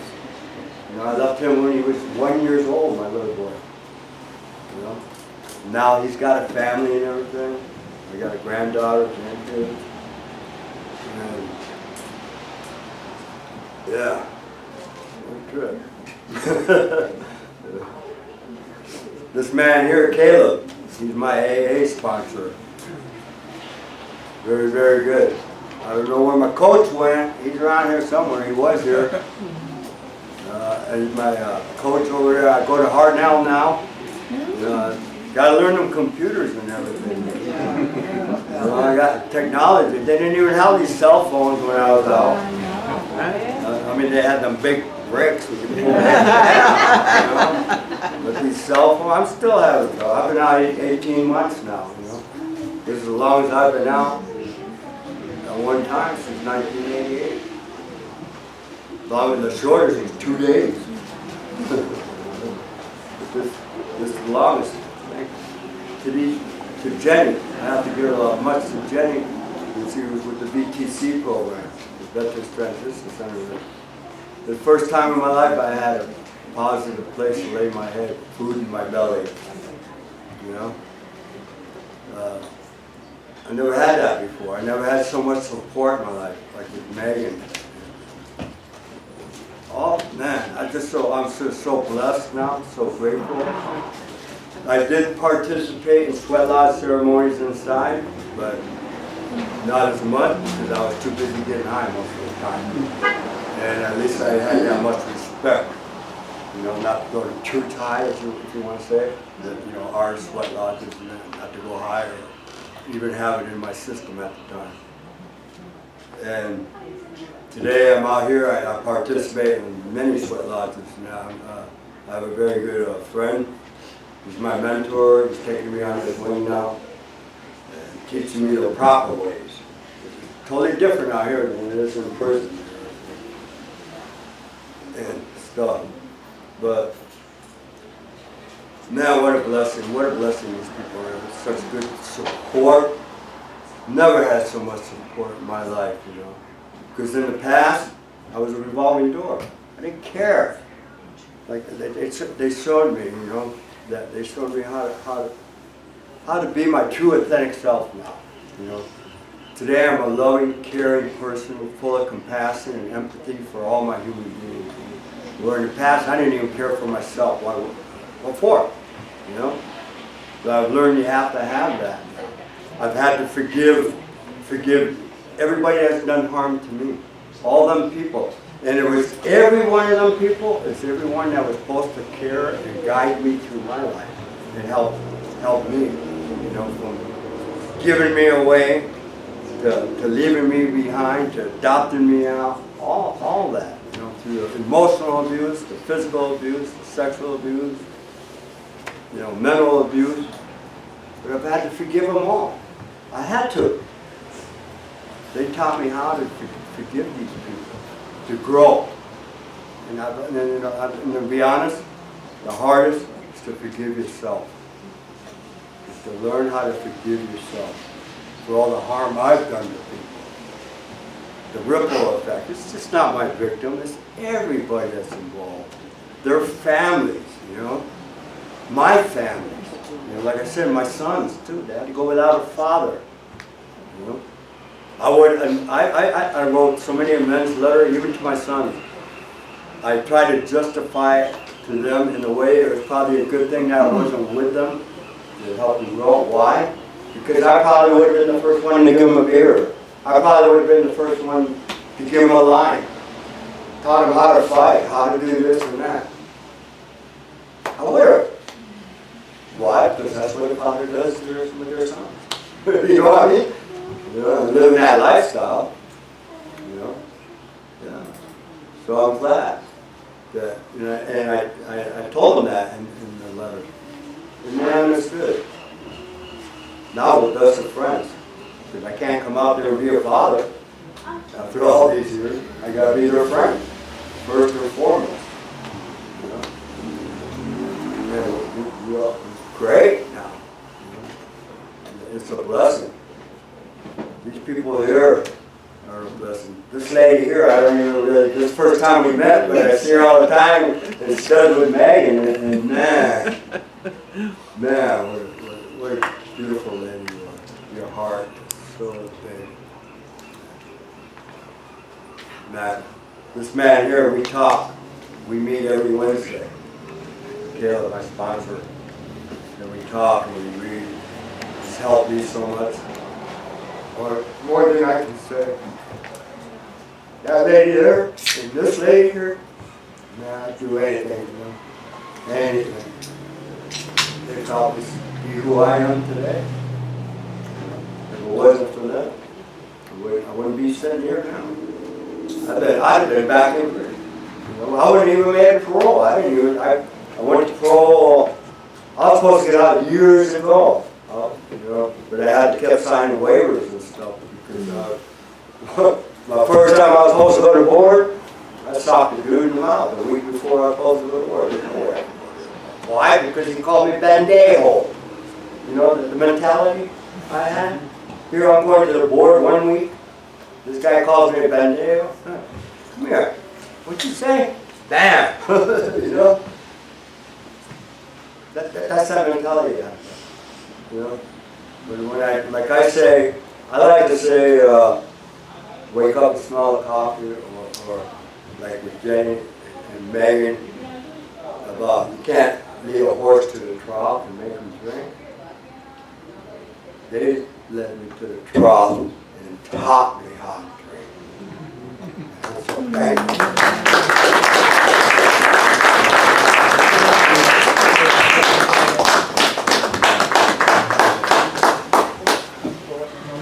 I think Tim deserves like a collective hug, right? It sounds like such a child.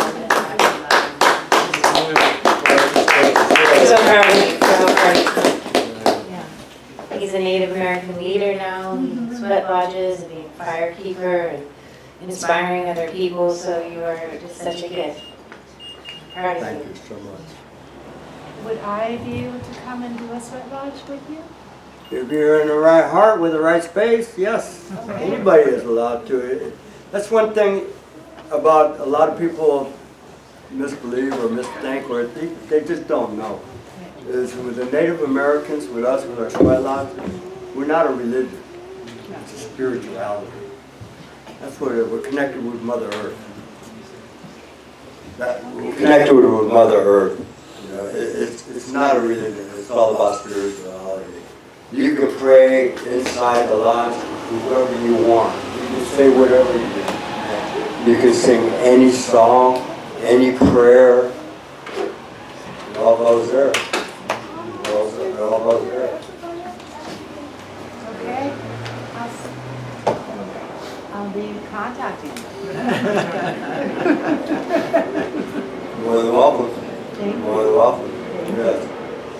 I've been trying to get certain people to go. Experience it. Yeah. Just learn something good. You know what I mean? That connection. Thank you for your story. Yeah. Well, thank you for listening. I think, well, I should have said this. I should have said that. You know how you think afterwards? There's a lot. You know. There's a lot. All right. This is our last speaker of the day. We've been here since 2. Some of you have been here with me, so thank you for being with us all day. Greg is a good friend. He, as I already shared, spent 38 years in prison and has a much richer life than just that. But he joined my board of the Transformative Justice Center and has been going into prison with empathy in action for over a year. And you know, I forgot to announce, and I'll just use this time to say that we created a film of the program called Going Inside, and it's on Vimeo. It's password protected, so if you do want to see it, I'm happy to share it with you. It's just not open to the public right now. But we went to Texas last week for the film festival and won Best Documentary. And we wanted to have Greg here because he was here for the ribbon cutting, which you might see some of the pictures, and he's in the film. So is Juju is one of the main speakers.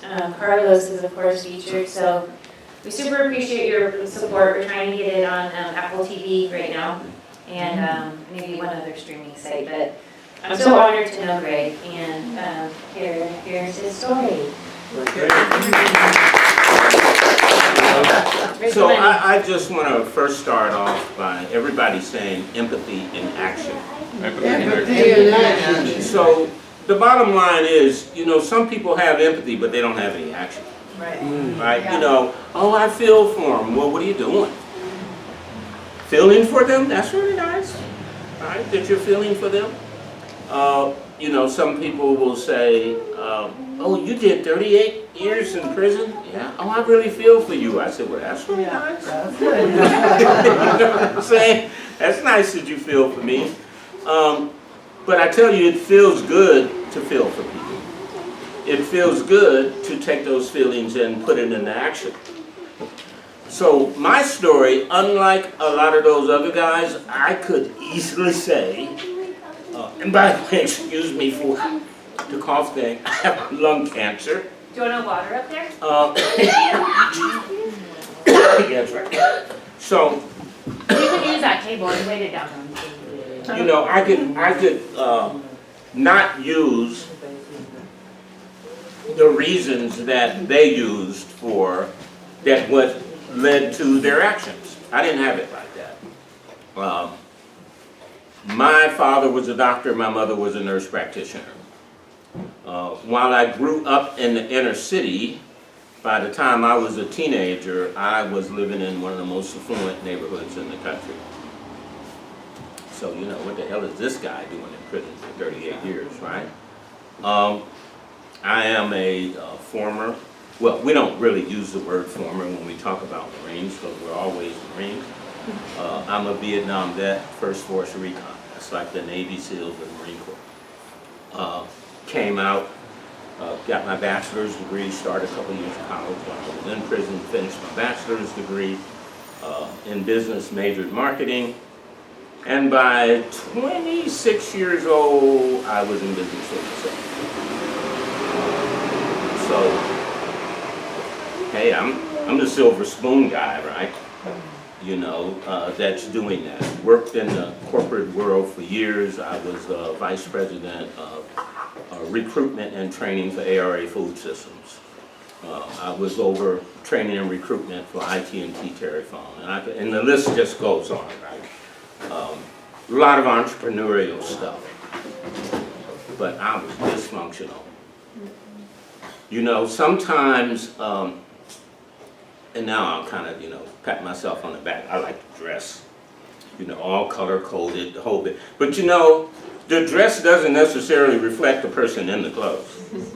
And so a lot of times, we're dressed up with a title. We're dressed up with a certain parents.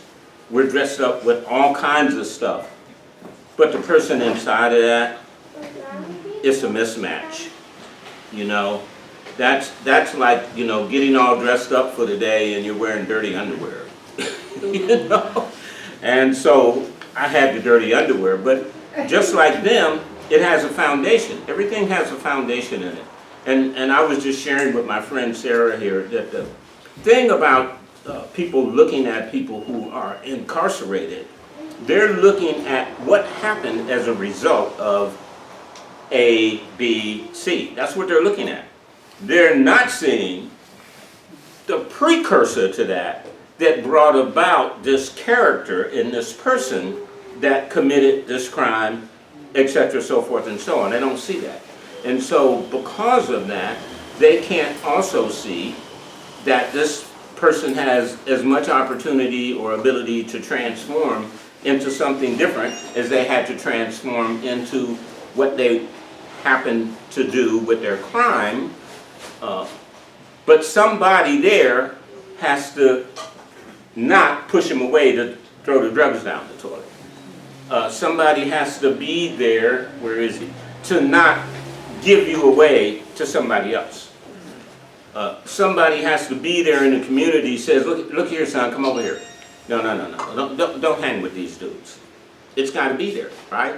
And it doesn't matter whether you're living in an affluent suburb or you're living in the worst dregs on the planet.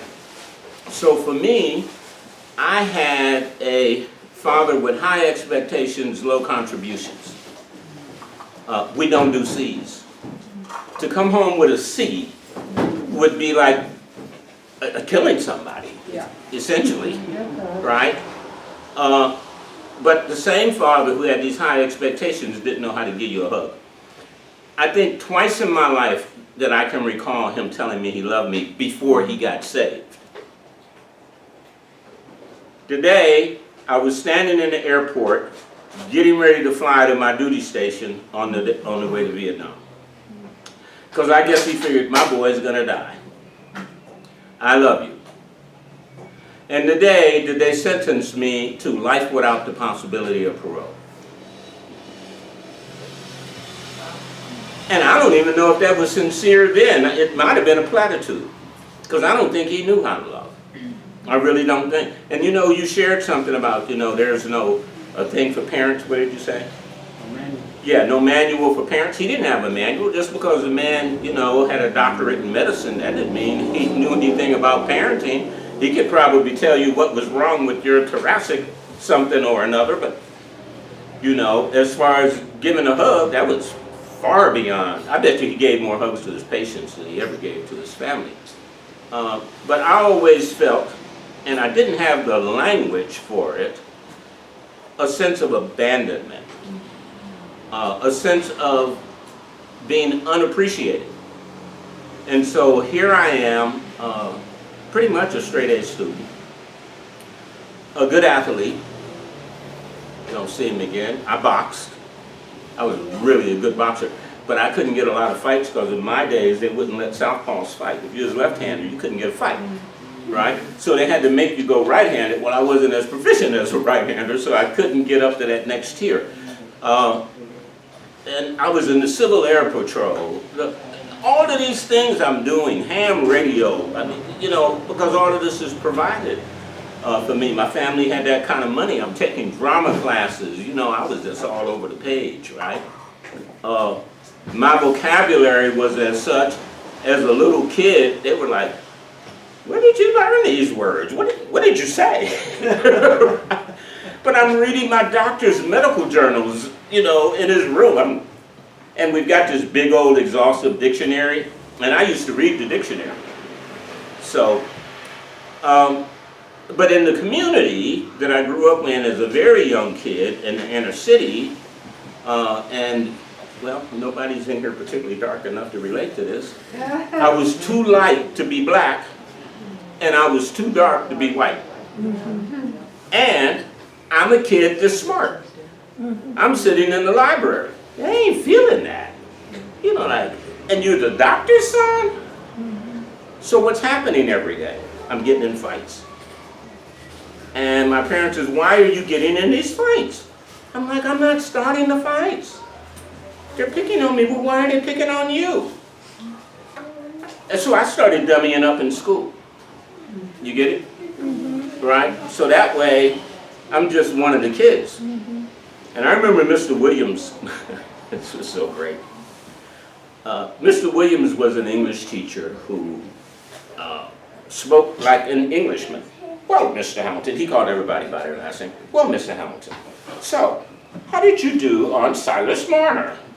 What the hell is Silas? You know what I'm saying? To tell the two cities or whatever. So I wrote this paper. I don't remember what the book was on it. And, you know, I was bright enough that I really didn't need to sit there and read the whole book. So on Fridays, he would pass out the grades for the papers. And I'm sitting back there because I got an F. And I'm sitting there waiting, and the class goes out. Mr. Williams looked up and, well, Mr. Hamilton, I see you're waiting to talk to me. So you want to explain how you're going to go home and tell your mom and dad that you got an F and you don't do C's? He says, so I'm going to tell you this. You wrote an A paper, but you put in F effort. So get the F out of my room and go home and explain to them, because you're too talented for that. That's a trip, huh? When you're trying to accommodate the community and be one of the people, but you're somebody else. And eventually, you begin to believe it. So now when we go to the suburbs, I'm going to a school that's predominantly white. There's only 50 blacks in the whole school. You may have seen it. They did a documentary on Shaker High on PBS. So if you ever get a chance to look at it, I was one of those 50 students at that high school. And of course, blacks aren't smart. So now we're having to be better than the whites, right? But it doesn't matter how good we do, we're still not accepted, right? We're not embraced. And so, but that was the same thing going on with my dad. You know, I was struggling with being accepted. So let me fast forward. I could have went to any college in the country. I had a 3.9 GPA. That's kicking it, right? You know what I did? I joined the Marine Corps. During the Vietnam War. Now that's dumb as a doornail. I mean, here's a guy with a 3.9 GPA and he don't have enough sense, don't join Marine Corps. I mean, you want to join the Air Force, you want to join the Navy, but you're going to join Marine Corps. Have you lost your mind? Why? Why did I do that? Well, first of all, I like them dress blues. You know, I think that's the smartest uniform on the planet. Right, there's no uniform like the dress blues that the Marine Corps wear in any army, in any country. So the dress blues look good, but it was like saying, I'm over here, I'm here, I exist. And maybe Dad will give me attention now. I'm a Marine, all right? Maybe he'll give me some attention. Now, let's just flip the script. Mom was the total antithesis of that. It was like, Mom, would you quit hugging me in public? Right? And so, you know, there's a dichotomy there. So I joined the Marine Corps. And like many people in my era, Vietnam vet, I'm fighting a war that shouldn't be fought. And I'm intelligent enough to recognize it. You know, I'm not some Neanderthal that you got in the jungle and he's just squeezing the trigger off, you know. I'm like, what are they doing? We're losing. And they're making it happen. But I can't say that, right? So after I got out of Vietnam, I medicated myself. And I medicated myself in 3 ways. For the first year, I did every drug I could possibly do because I was masking the pain. That guy that was in the jungles was not me. You know, the guy that was in the jungles was my mom. She was my light bearer. She was the one that would say, I forgive you. She was the one that had empathy in action. Now you can see it all coming together for me as the thread is running through this character of mine. But I didn't know what to do or who I wanted to be. Because I really wanted to be a career Marine. But war stopped me from doing that.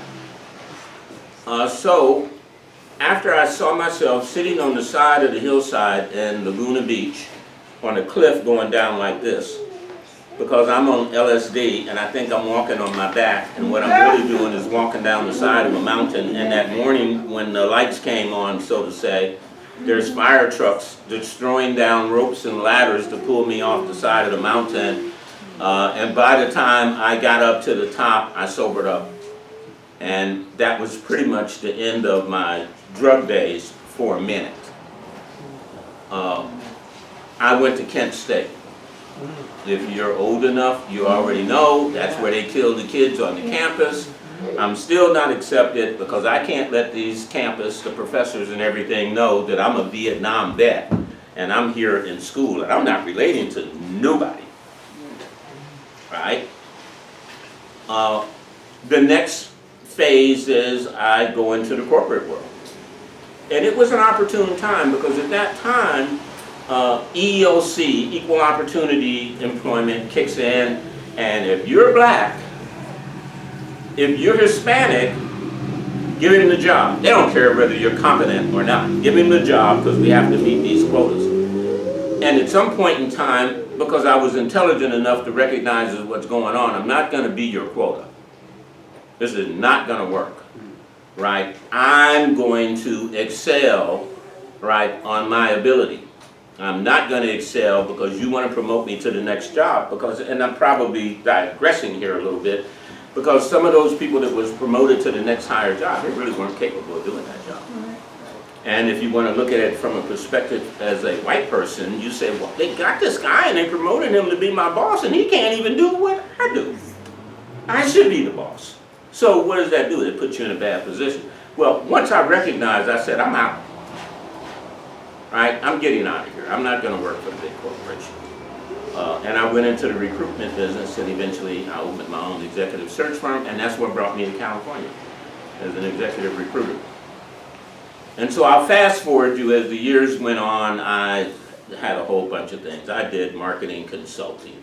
I sold martial arts equipment because I was a martial artist there for many, many years. And I just had things, you know. I saw everything and it's go, you know, that's a dollar sign there. Now how can I market that, right? But the success was another drug.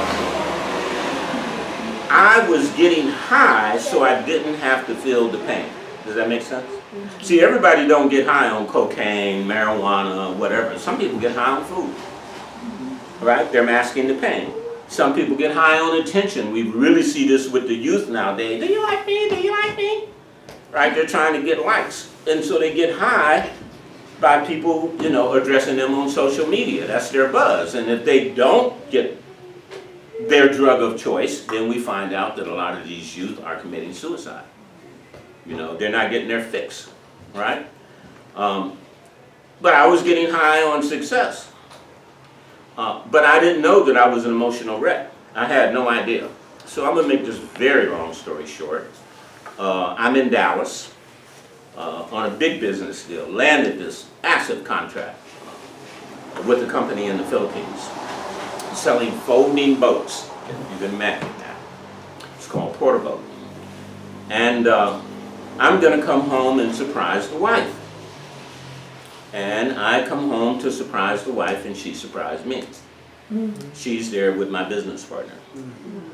I do not remember committing the murder.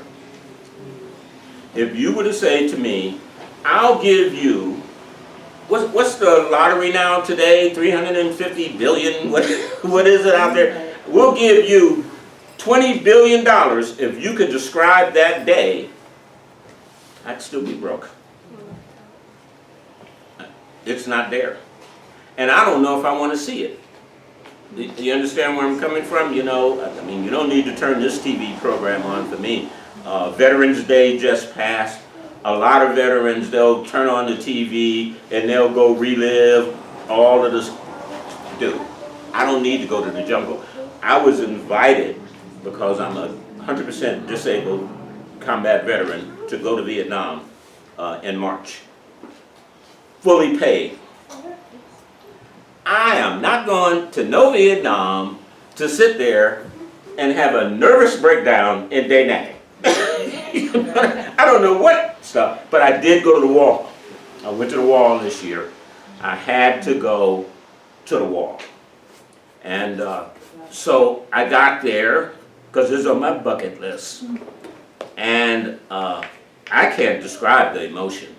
But it was lethargic. I needed it. It was great healing. And when I walked away from the wall, after about an hour, I was the kid in high school that laughed and joked. And, you know, it was like unbelievable. Now, empathy in action, every one of you guys have a wall. You better go to it. Or you can do 38 years in prison. I mean, you got a choice. Go to the wall or do 38 years in prison. So everybody kind of shared their prison experience. My prison experience was really different because I had been around the world, seen a few things, heard a few things, was able to articulate things that most people was only emotionally dealing with. And I'm sitting there looking like, why is she looking at me with her mouth like that? Right? Why does she have her hand folded? And why is he sitting so erect? And all of these things, you know, I learned. So when I walk into prison, I just don't get in there and start getting into the norm. I'm like, there's something wrong with this picture. The staff, who's supposed to be integrity, honor, etc., is worse than the convicts. See, and they'd often say, well, you did this. I said, well, you did that, but here's the deal. You're paid to do the right thing. I'm a criminal. I'm here for being a criminal. I'm not here for showing integrity. But the hindsight of that was, and I don't want to get into preaching a sermon, but I probably will, is that I really start to see that God had delivered me. Now, I use this term lightly, that I should have been on death row. There's no reason why I shouldn't have been on death row other than divine intervention. You know, killed 2 people point blank. Literally wanted to confess to it, and my attorneys told me don't. Empathy in action was the fact that the judge said, you know what, because of the unique psychological aspect of your case, I'm not going to go with this death penalty. So I got life without the possibility of parole, and then he gave me the case law to fight it. And so I ended up with 2 life sentences running side by side, which meant I had an opportunity to one day come out here and speak to you guys. That's empathy in action. You know, that's people that come to prison, because that's what that judge did. He literally came to prison to visit me, metaphorically, that day. And that's why I'm sitting here this day. But when I got there, I recognized I can be of avail here. And that's what I started doing. For the lion's share of my incarceration, I worked as a chaplain's assistant. I worked as a clerk for the high administrators. Look, I read better than they read, you know. You know, here's a warden coming over, Mr. Hamilton, would you write this for me? And I'm like, yeah, give me an ounce of cocaine. No. You know, but I was like that. And then what was really advantageous for me in prison, you know, in prison, a murderer is like that guy. Oh, he's a lifer. You know, he killed somebody. I want to sell up with a lifer. Hold on, dude. You want to sell up with this guy that killed somebody. Did you know that the person he killed was his brother for snoring too loud? and you want to sell up with this guy, you better get a grip. But they look at us as being the cream of the crop, right? And everybody else is somewhere else down on the scale. So immediately, you know, I get accolades. I'm a double murderer.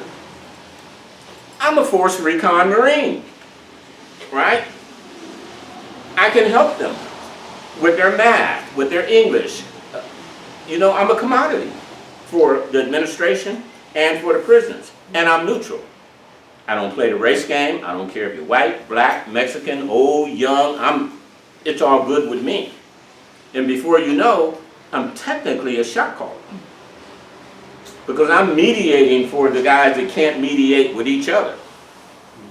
And giving them logic that they don't operate by. Because they were operating by their emotion of, hey man, the way you solve the problem is take dude out, right? And I'm telling them, no, no, no, that's not solving the problem. That's just giving you an opportunity to have to take dude's partner out and his partner out, and before you know, you got a riot on the yard, and there's people getting shot all over the place and stabbed. So that's the guy I became. I'm the guy that would go to the heavies in prison and say, brother, you need Jesus. Because I wasn't intimidated by them. You know, been there, done that. Man, I ran all up in the jungle. You think you some bad guy? And I'm a martial artist. So I'm not threatened like that, right? That's how God uses you. Said I wasn't going to preach. Here's the bottom line. God has you where He wants you to. He has you where He wants you. I didn't do 38 years in prison because I was doing anything nefarious.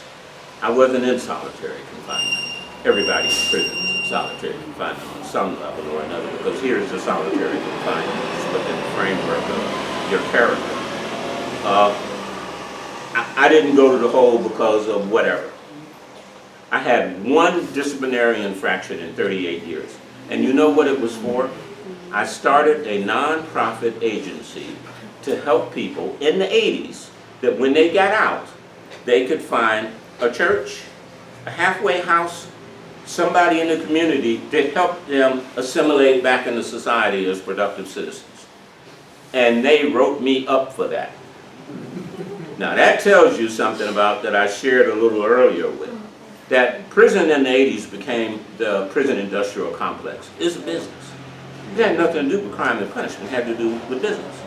It had to do with the fact that the California Department of Corrections, the CCPOA, which was the officers union, was the largest union in the state and really one of the largest unions in the country. And in order for them to prosper, you need bodies. So they found ways to get bodies, and before you know, there's 3 strikes and you're out, and all these draconian laws, and you got a guy sitting in here doing 25 to life because his 3rd crime was stealing a candy bar out of Safeway. But that's a whole nother story for another day. But this is all about what? What did I say, Zach? Empathy in action, right? Now, I didn't know that I was doing what Reagan does in the 80s. Megan? Megan, yeah. Okay. Reagan. Yeah, Reagan. That's probably the right table. But, okay, so the chemotherapy is working. You know, it gives you brain fog. So if I forget your name, or if I just get up and walk out of the room, you go, what happened to Greg? You know where he was. So anyway, you know, that was who I became in prison. So I, while in prison, unlike, where did he go? Yeah, you know, unlike him, I paid for my education. I graduated from Oral Roberts University with a degree in theology, emphasis on Christian care and counseling, cum laude, when I was 62.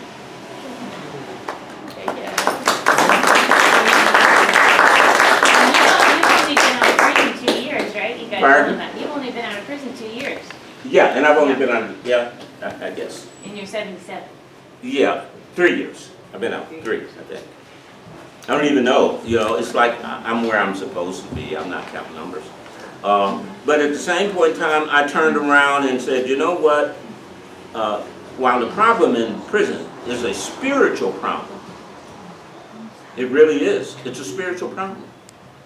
You know, when we start looking at what people do and why they do it, it's because they lack spirituality. You know, they don't understand it. And I'm not saying that you necessarily have to be a Christian, a Jew, a Muslim, anything, but it is a core spiritual problem at the base of us. And when I recognized that the spiritual problem was really a mental health problem, because I recognized that the majority of the people in prison had a mental health problem. They really did. So I went and got a master's in psychology. And I graduated again cum laude in my 70s. Not bad for a guy who's in prison and thinks he's never going to get out. I went before the parole board 11 times. And 11 times before the parole board, they made up every single inane reason why they shouldn't let me go. And I'll go back to my motto. God has you where he wants you to. He has you where he wants you. He had me in prison. It wasn't about the Department of Corrections. It wasn't about whether I was a good boy or not. He had me there to have empathy in action. He had me there to tell those men in there, you're better than that. That's why I'm here today. So I go back in there and tell those guys, look, people come from the street and they walk in there and they speak to you. But I've been you. That's the difference. I know what it's like to walk down the tier when the tension is this thick. I know what it's like to be degraded by a staff member because you're smarter than him. I know all of those feelings. I know what it's like when they call you over to the custody complex to tell you that your father's dead 2 weeks after he died. And then get mad at you and tell you, we're going to lock you up if you don't respond. Like, seriously? You knew this for 2 weeks and you didn't tell me? What kind of crap is this? All right? I know that feeling. I know the feeling when you call home and you don't get a phone call. They don't answer the phone. And you go back and like, oh, what's happening? I know what it's like with my family who came from Ohio. Every single year but 2 during my incarceration because I was being transferred. On the day they were supposed to come, they didn't come, and I'm sitting there all dressed, and you know what your mind, it goes to the worst case scenario. Oh my God, did they get killed on the freeway? Did the plane crash? You know, I'm going through all of this emotional stuff. See, that's stuff that you don't see in the movies. You know, they don't show the humanity of us. Am I making some sense here? Right. Is this another perspective toward what we talked about here today? Whole nother outlook on it. When you really start to dig deep into the humanity of it, of what being incarcerated means, and then coming to the point that you're where you're supposed to be. I don't know what you guys are dealing with today, but I can guarantee you every one of you sitting in this room is dealing with something. I'm dealing with 4 different cancers. I have lung cancer, 2 cancers in the lung, bladder cancer, prostate cancer. And I'm sitting here with a smile on my face. Why? Because I'm in the moment. Because you're going to ask me, how did you survive in prison? I stayed in the moment. I embraced the moment. The moment is all you're going to ever have. I don't care what's going on with you. You've got this moment. What are you going to do with this moment? All right? I got a problem. Okay, you don't need to talk about the problem anymore. It's a problem. You need to think about the solution. Why are you focusing on the problem when you're not thinking about the solution? So the problem is we have a recidivism rate of 75% of people returning back to prison. Okay, we know that. What are you going to do? Bar up the whole city? Empathy in action. Hitting home. Right? That's how we survive. So I mentioned solitary confinement. Everybody's in solitary confinement.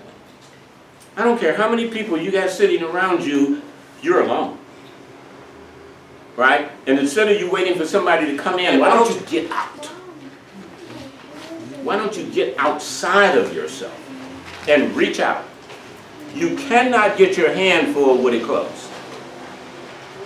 So you have to reach out outside of yourself. Or I could become a product of my environment. I could have became a product of my environment in prison. I'd have made a great shot caller. I'd have outthought most of those guys. And the ones that I felt threatened by, just take them out. End the deal. And would have got accolades for it. Name of the game, huh? But I thought outside myself. And to reach out to others. And I even got punished for it. Isn't that something? And you will too. See, when you start reaching out, when you start really having empathy in action, you're going to have a neighbor saying, I don't know why you going up in there and seeing those people in prison. You know, they're pieces of shit. Right? Why are you doing that? I can imagine that as Megan started on this trajectory, that there were times when people would tell her, you're wasting your time. You don't need to be going in there teaching them sociology and whatever else. Because there's always naysayers. But the naysayers aren't doing anything. All right? So I'm going to kind of wrap this up a little bit with this. I was speaking in county jail, Monterey County Jail. And the other speakers was in front of me. I was the last speaker. I don't know why they always put me up last. But I was the last speaker, and I'm standing out there, and there's a deputy sheriff next to me. And the deputy sheriff next to me is making disparaging remarks about, and I'm going to use this term, his customers. Now look, all those people in prison, that's why you're working, dummy.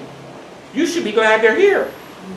That's how you feed your kids, buy your car, pay for your gasoline, taxes, etc., so forth and so on. So you should be out here dancing, bring some more, do some more crime. So anyway, he's making these remarks, and I'm listening. He has no idea that I had been incarcerated. And I said to him, I said, do you know any of those people? He goes, well, you know, yeah, I know who they are from being here. I said, no, do you know any of those people? He said, I don't really know those people. I said, well, let me see that woman sitting over there. That's somebody's mother. See that girl sitting there? That's somebody's daughter. See that guy right there? He's somebody's brother. This gentleman here, he's somebody's father. And I used those scenarios. And I said, and let me tell you something else about all of them. They're your neighbors. So here's the question. I said, do you know how many people are incarcerated in the state of California? He says, no. I said, 250,000. He said, 250,000? Yeah, 250,000, dude. I said, so now I want to ask you another question. What is it about our society and our neighborhood that we have to lock up 250,000 of our sons, daughters, brothers, sisters, children, etc.? What is it? So is the problem the person that committed the infraction, or is the problem the society that has not had empathy in action? And with that.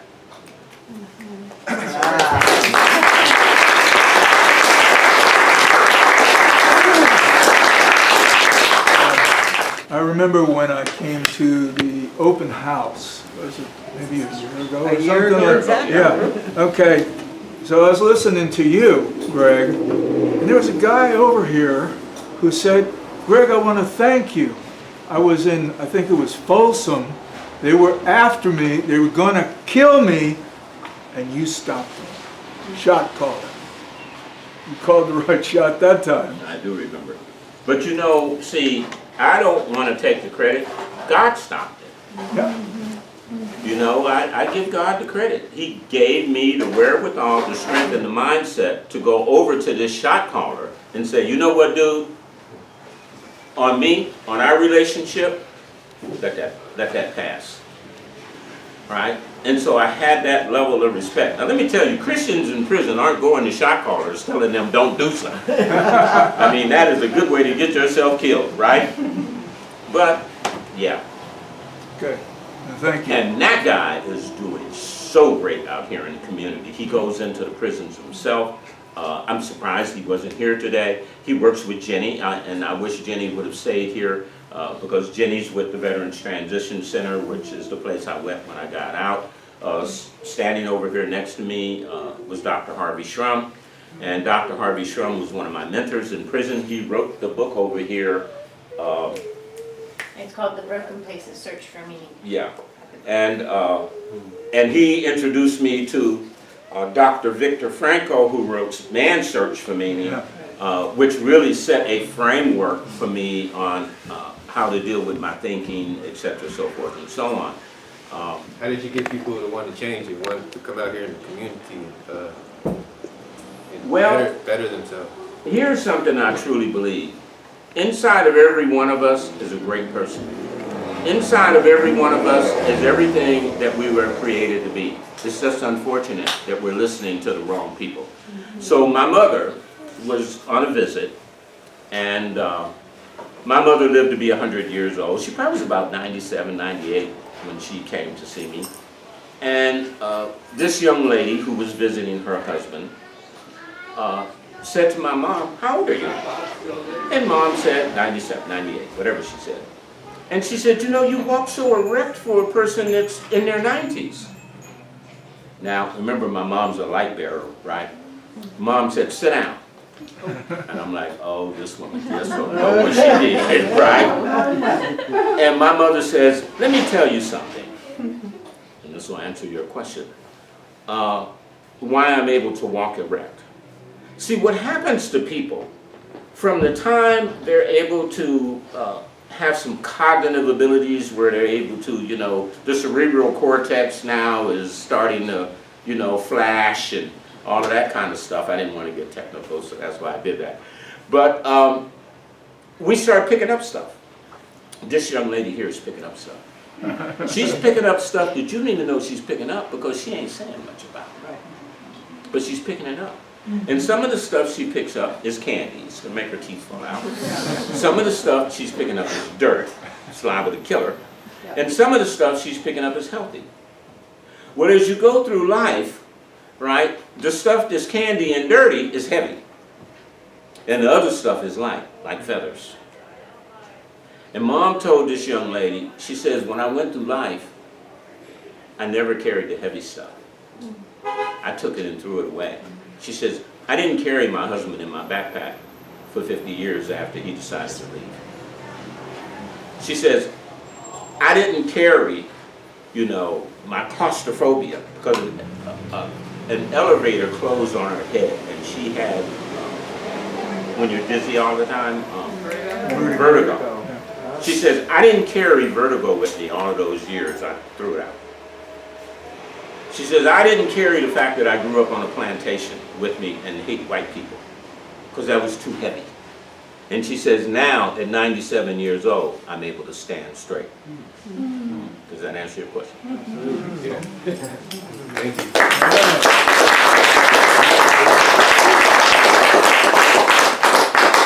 you. We're 3 minutes over. You probably want to go home. Well, finish our food. Eat some more food if you can, and ask questions. We're here. And I'll stay around. I mean. Yeah, well, we'll stay around for about another half an hour. I think Tim wanted to say one final thing about what he's working on now, where he's at. So come on, back up. Let's give Greg one minute. Oh, what did I say? Empathy in action or no? I can't hear you. Empathy in action. Sign up. Monday, 4 to 6. In the prison. This kind of goes with what he just asked him about something. And the reason why also is, like I said, you think of things afterwards. You know, I'd like to say how I came about being who I am today also. Is in, like I said, about taking groups and stuff. Didn't do it for me. I was doing it for the board. Well, one of them was NA. When I first went into NA, I used to go in high. I used to go in high a lot. I'd wear my beanie, my sunglasses, kick back there, you know, in the circle, thinking I'm incognito. Nobody knew I was high. Everybody knew I was high. You know what I mean? But I'm thinking I'm all incognito, you know. Yeah. But what I didn't realize at the time, and I knew a lot of the guys in there, right? And what I didn't catch at the time, what I did, but I didn't, what I'm trying to say is, when some of the guys were sharing, the ones I knew, you know, being vulnerable, they'd have a smile on their face, you know, and a glow sometimes. They'd have a right to glow and a smile, letting that out. And like he said about carrying that backpack, what I realized, every time you did, that'd be one less rock you'd have to carry in that backpack. Yeah. You know? Yeah. One less weight you have to carry, one less rock you have to carry. Each time, just like my story, each time, less I have to carry. And like I said, what I didn't realize though was they were feeding me. They were feeding me each time. Each group I went to, they were feeding me. Just a little bit of this. Oh, I can relate to that. Yeah, I did that. That's similar. You know what you did. You know, manipulate, stole, whatever to get dope and everything, rob, beat people up, or whatever. You know, being bad to get the drugs. And you can relate to that.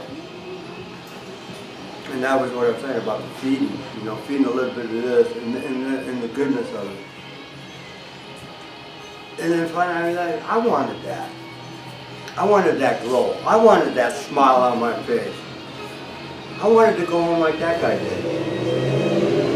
And the thing is with me, what I finally discovered was, it was right here the whole time. It was right here the whole time. All I had to do was get rid of that mask. That mask I was wearing. That was it, get rid of it. And then in 2018, 4th of July weekend, as a matter of fact, 4th of July, I looked in that mirror myself. I just looked. And all I seen was a nasty, disgusting, evil, drug-addicted, violent animal. That's all I seen. And when I realized I didn't even recognize myself anymore, that's when I knew, like step one, when my life had become unmanageable and I was powerless over drugs. That far down I went. And I turned to my cellie, Rico, who Megan knows, Jenny knows, some of the other people know. I looked at him and I said, that's it. And he goes, what are you talking about? I said, I'm done.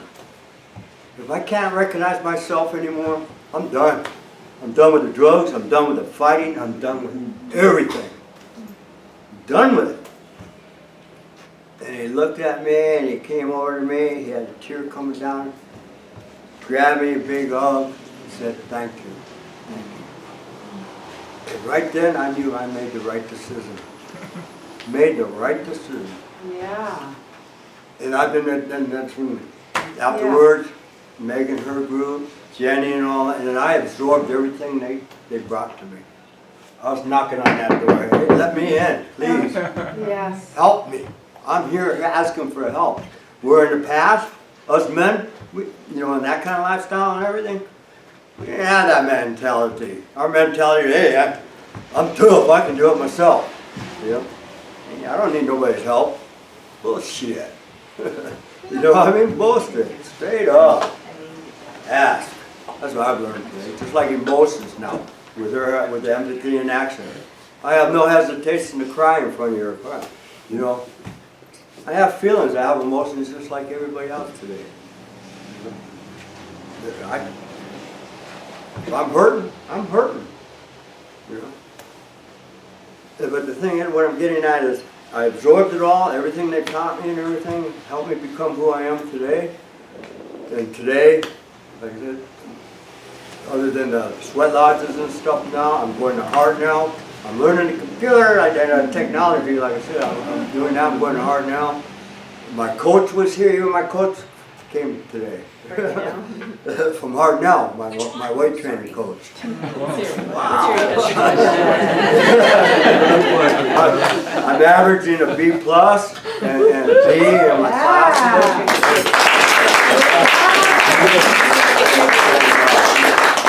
And starting in the spring next semester, I signed up to become an alcohol and drug abuse counselor.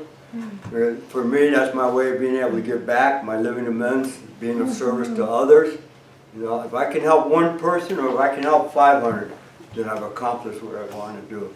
Because I've been wanting to do this since I've been out anyways. I was going to take a different field of truck driver in the past. Megan, Jenny, Barry Unitas, Nane, Mary Lou, they've all tried to get me to go back in with them to do program, help out, be a mentor and stuff. And my parole officer, he just doesn't want to do the paperwork. Megan even got approval this last time for me to go back in from the warden and all them. They approved it. From the parole officer. Couple more months. She even talked to my parole officer. You know, Good job. it is what it is, you know, but it's okay. It's out of my control, so there's no reason to dwell about it. Take it like a piece of paper, throw it in the trash, and move forward in a positive way. Keep going forward, you know.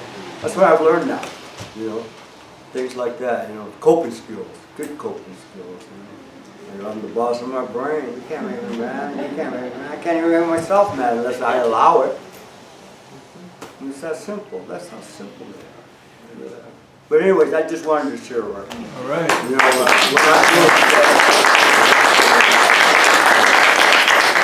We actually said this in prison last week, and I learned it in yoga, which is change the way you see things and the things you see change.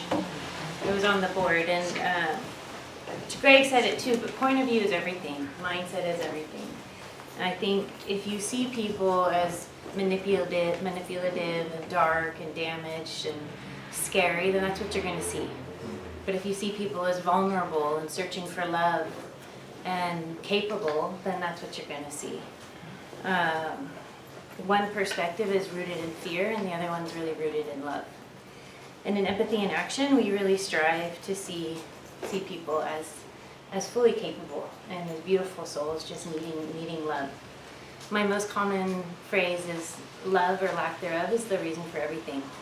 And I think people in prison are just lacking love in so many ways. Even if they grew up in a well-to-do household like myself, I too felt kind of abandoned by my father, and you know, we just always needed more love. So that's what we do, and that's kind of the challenge for everybody, you know, in our world, is to love more. Love yourself more, love each other, put fear aside and just go for it. You know, if you want to, like I said, a person looking for beauty will find wonder, and a person looking for threats will find danger. The quality of your life depends on the attention you project out into the world. Paying attention and being in the moment, I think, is the purest form of love. So we try to be really intentional in our program. You know, Greg said it too. There's actually, you know, in yoga we always say namaste, right? The light in me sees the light in you. And Germans actually have a phrase, it's called Herzenbildung. It means training one's heart to see the full humanity in another. And the fact is, sometimes it takes training. It might not come naturally to us, but we practice it. It's a craft.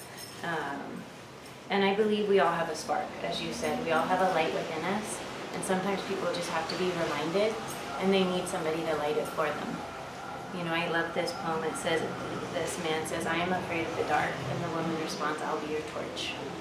And I think that's such a beautiful thing, that when you see somebody that has that darkness and they just need someone to remind them that you have a spark of love and light in you, just light it for them, that we're all that capable of doing that for each other. So I just thank you for being here, for being compassionate and willing to, you know, stretch yourself in ways that might be uncomfortable, but in the end they're so beneficial to connection. You know, connection is what it's really about, which is why I love the symbol of the bridge. So thank you for being here. Enjoy whatever else is left, and hopefully you join us in prison.